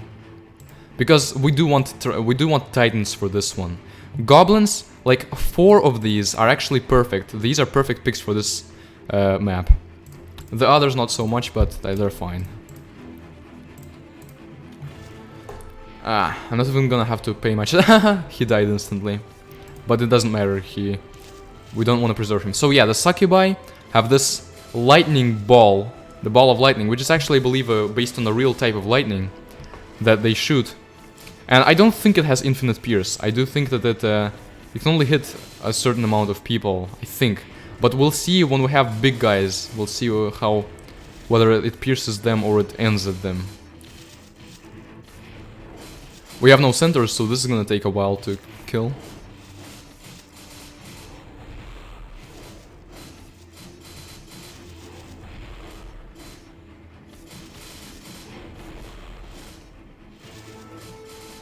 Alright.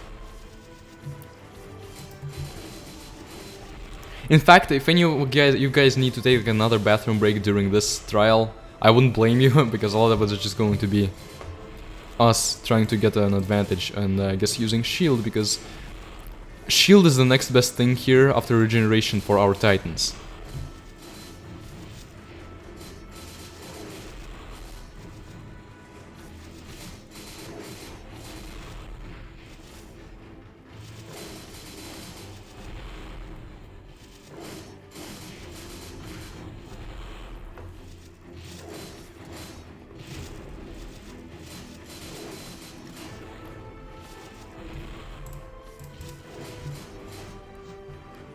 Alright, everyone retreat.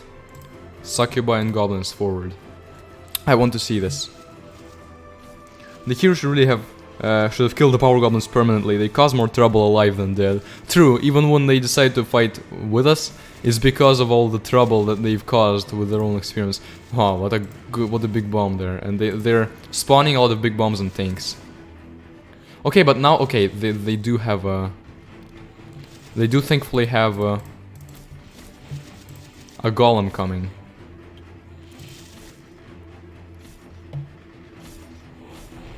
Nice! Everyone like Succubi was struggling against them and the dragon just annihilated, obliterated all of them. That felt good. But now we need to put the dragon a bit back. And the goblins. So my test is...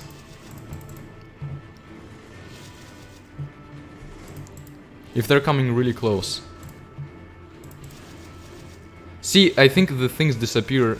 yeah, they disappear before reaching the end of their potential arc. Ouch. Couldn't save one of the Succubi, but they respawn really quickly. In relative terms.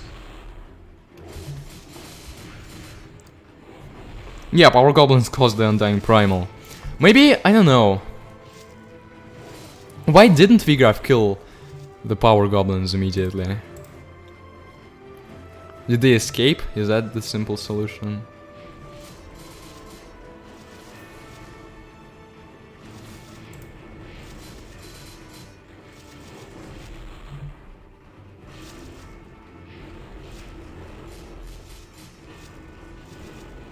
Oh yeah, yeah. I can imagine. Now it's just annoying, but back then probably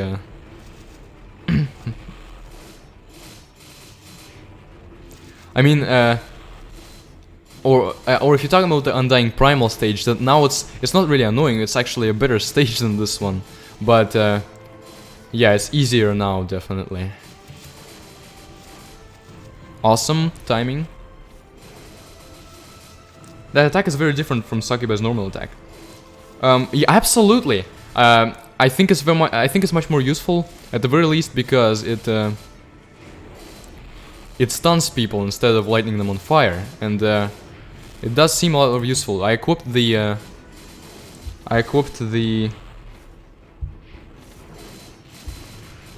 Thunder Rune.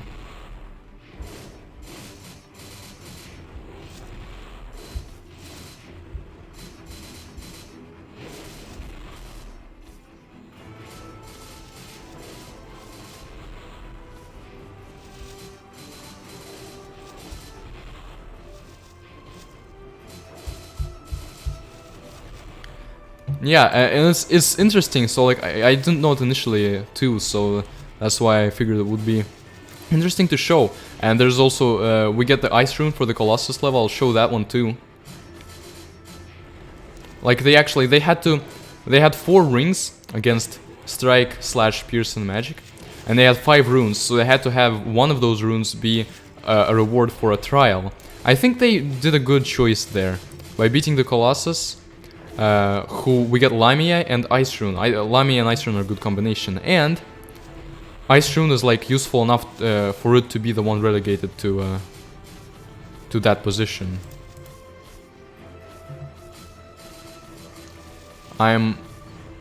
It's not going forward, is it? Okay, good. It's staying here. I just wanted to come a bit further away, just because I don't feel comfortable fighting both the Power Goblins and the Iron Fortress.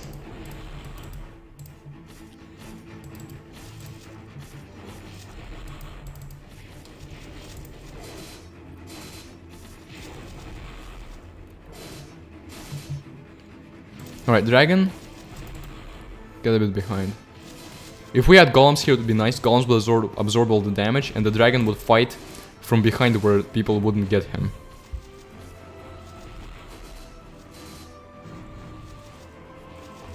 Yeah, like, it seems most people just didn't know that. I'm sure most people, most like Epic War players after one game, they did not know much about what the Dark Rune did, just because it required you to be attentive. Like, I didn't know until a long time.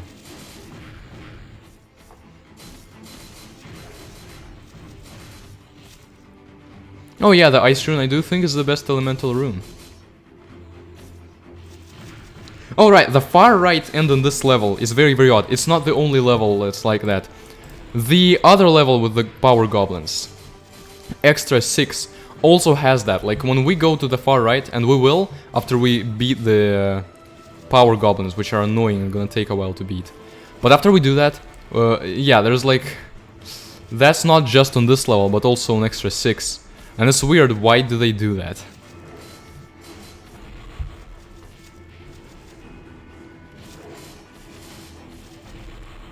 This is gonna be a 4-hour stream, isn't it? I kind of underestimated the amount of time it would take to beat the game.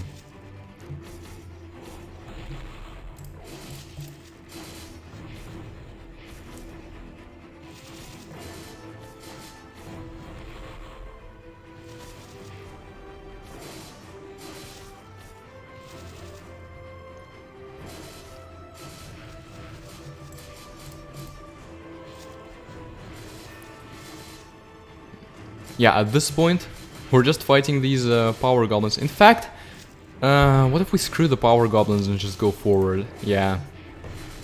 Because they're gonna be there to help the Iron Fortress, but whatever, at least we'll be damaging both of them.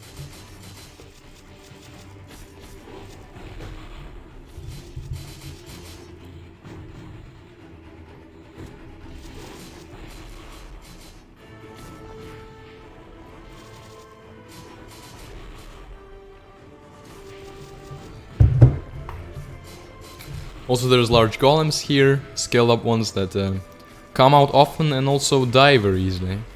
Especially to the dragon just has a really powerful attack. And you can see it from here. No BS with the dragon. The others, they like jump, they teleport, they don't hit all, like, an entire area, they just hit parts of it. Dragons, like, let me show you how it's done. Let me show you not to leave your starting point, please. This thing spawns and heals goblins. This thing is the enemy castle, you know? Like, if the Skull Knight can spawn a castle, it looks kind of like with the blue bricks. It spawns hobbits and it heals them. Seems to be the opposite, which is funny because it's such a useless thing. I think the castle, I wanted the castle to spawn paladins instead of hobbits. That would make the most sense, at least the ally castle.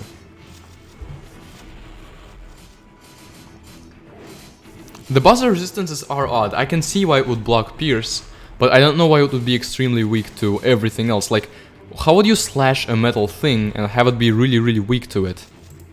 How? I can see it being weak to magic. And I can see it... I don't know. The first two are weird, the last two make sense. I'd rather build walls in the back. I guess... I don't think walls are gonna matter, because if the Iron Fortress gets in range of the walls, it's so slow that by the time the walls would matter, they would already be dead. So I don't think walls are necessary here. Also, darn it, the tiger was not in range of my shield. Yeah.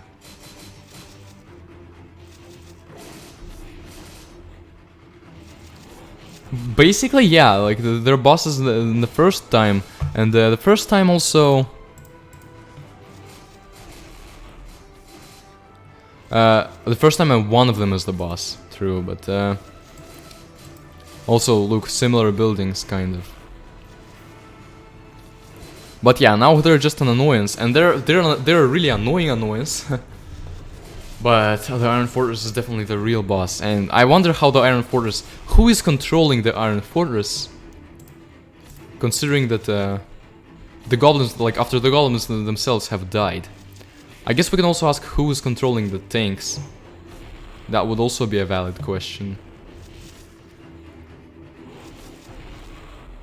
But tanks could be controlled by normal minions. Who would the power goblins trust to control the Iron Fortress?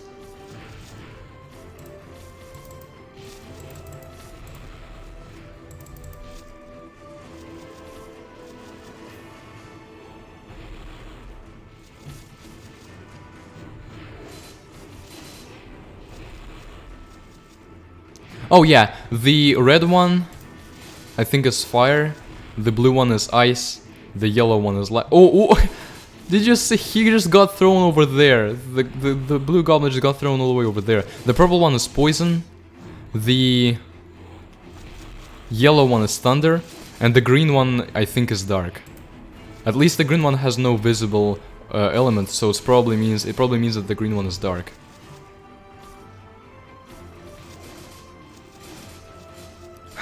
AI. Medieval fantasy AI of tanks. I guess so. But that would be weird. It's weird that the fortress is standing there doing nothing. Then it gets hit and it attacks. Like, how would it know? And also, how would it then not stop attacking? and keep going. Interesting. But we killed most power goblins. There's the blue one left. I think that's the only... Oh, blue and the green one. The blue one and the green one, I think, is all. I don't know how much health the green one has left. The blue one still has... Oh wait, the red one is still... No! So it seems that there's quite a bit of power goblins still alive. Maybe purple is dark. I just assumed that purple was poison because purple is the color of poison in this game. It's possible that the purple is dark, but I thought... I don't know. Alright, retreat, goblins forward, bombers forward, succubi forward. So the red one burned.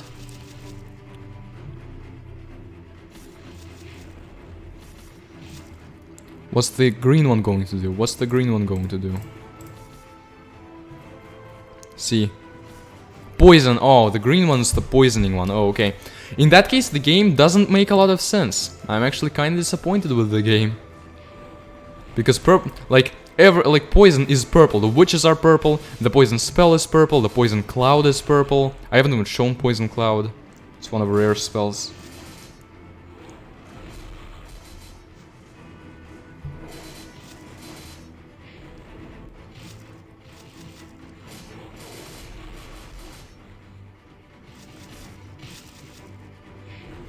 Goblin ghost. The ghosts of the power goblins come back to haunt us and control their machinery, which maybe answers the question of why we didn't kill them. Maybe we did kill them, but they found a way to come back, those mischievous scientists. Probably not. Okay, blue one is close to death. Red and green one are still... You know what? Ah, this is such an annoying level.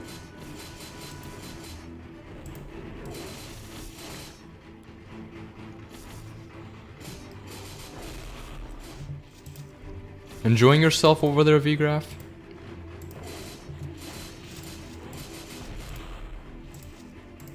Let's give you a defensive structure.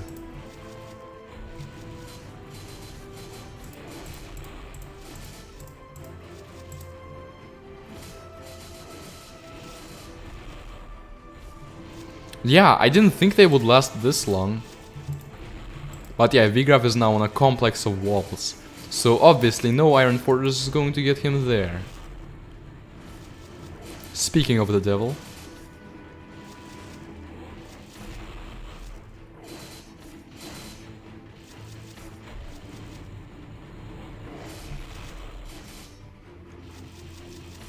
Five fragments from the deceased invincible goblin. Ooh. I haven't thought of that.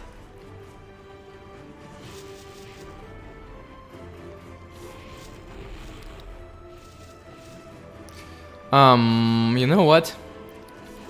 I'm not. I don't have another hour to spend. You know, is it okay if we don't play this level? We all know about the Earth Dragon and the good accessory, but still, it's going to take about as long as all the other trials combined. And I'm really like I'm hungry at this point, and I'm sure you all. It's getting late for you.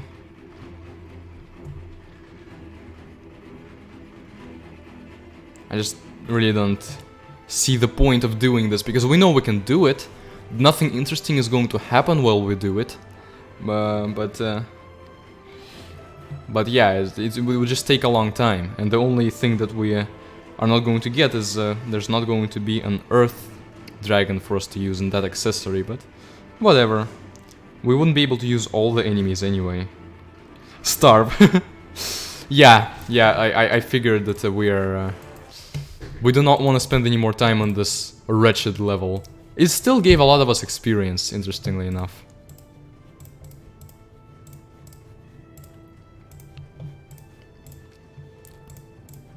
Also, I'm going to abandon the challenge now, because at this point it really doesn't matter anymore. We can just equip what we want, but there's a couple fun things that I want to show with some of the other challenges. Namely, first of all, I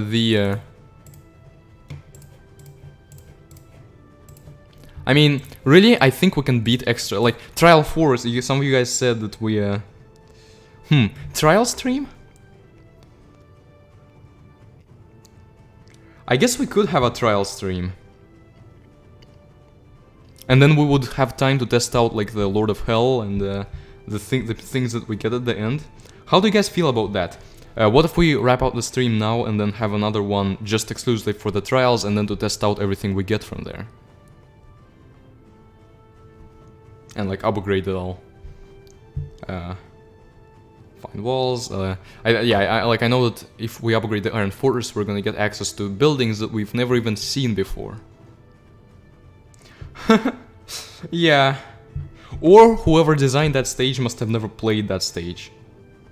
A witch with a fire. Oh yeah.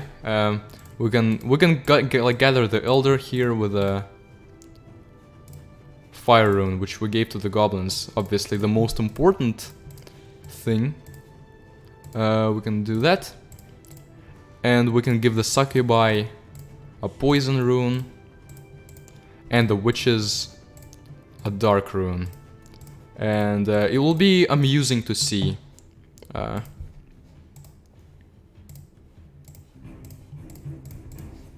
So first of all, welcome our wizards. Yeah, I think the trial stream would be about at this time next Saturday. That's what the streams usually have been. Okay, in order for us to actually make this distinction, let's send the Magi forward. And yeah, they have fire attacks.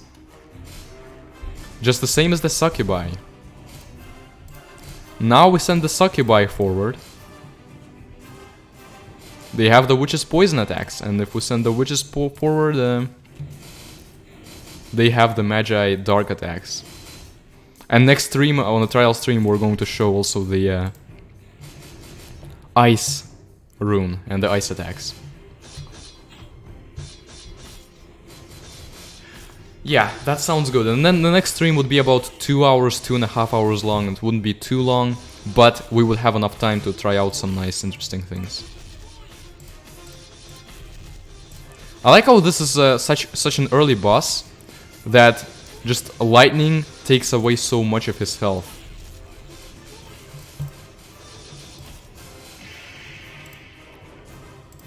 Oh no, Vigraf was seen running away from battle that he did not need to run away from. Okay, and this gives us some XP for the succubi.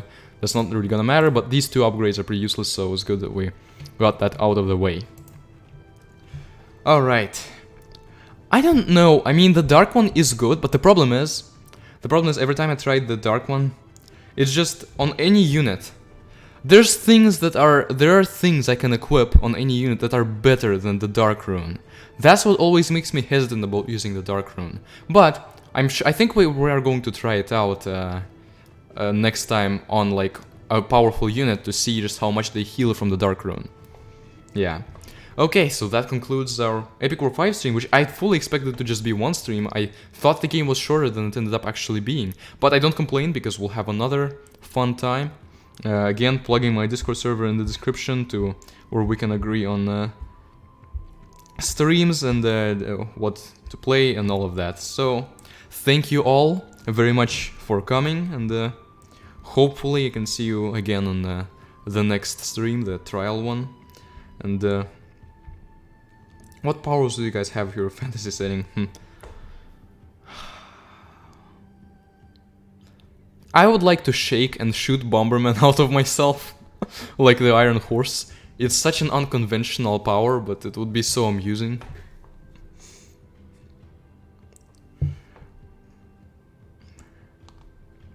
Yeah, the Thunder and Ice are definitely... Yeah, I agree, I absolutely agree. The Thunder and Ice are leagues better than the Poison and Fire one.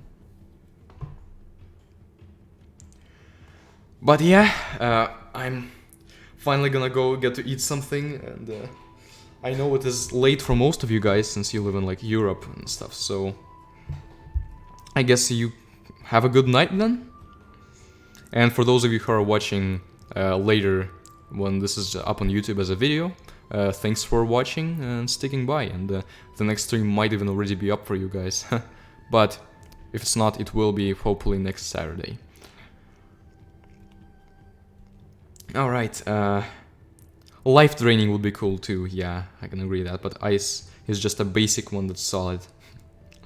I would just like to be a living Iron Horse, what can I say? I'd also like to look like an Iron Horse, but be able to do everything that the Iron Horse can't. Or, I guess that would entail be omnipotent, but do everything that a human can, but also be an Iron Horse that shoots bombers. Yep. That's the weirdness I would prefer. Alright, so this has been Epic War 5, and next time we're gonna complete the trials and test some fun stuff out. So, see you guys then, hopefully. Hopefully it's gonna be Saturday at about the same time.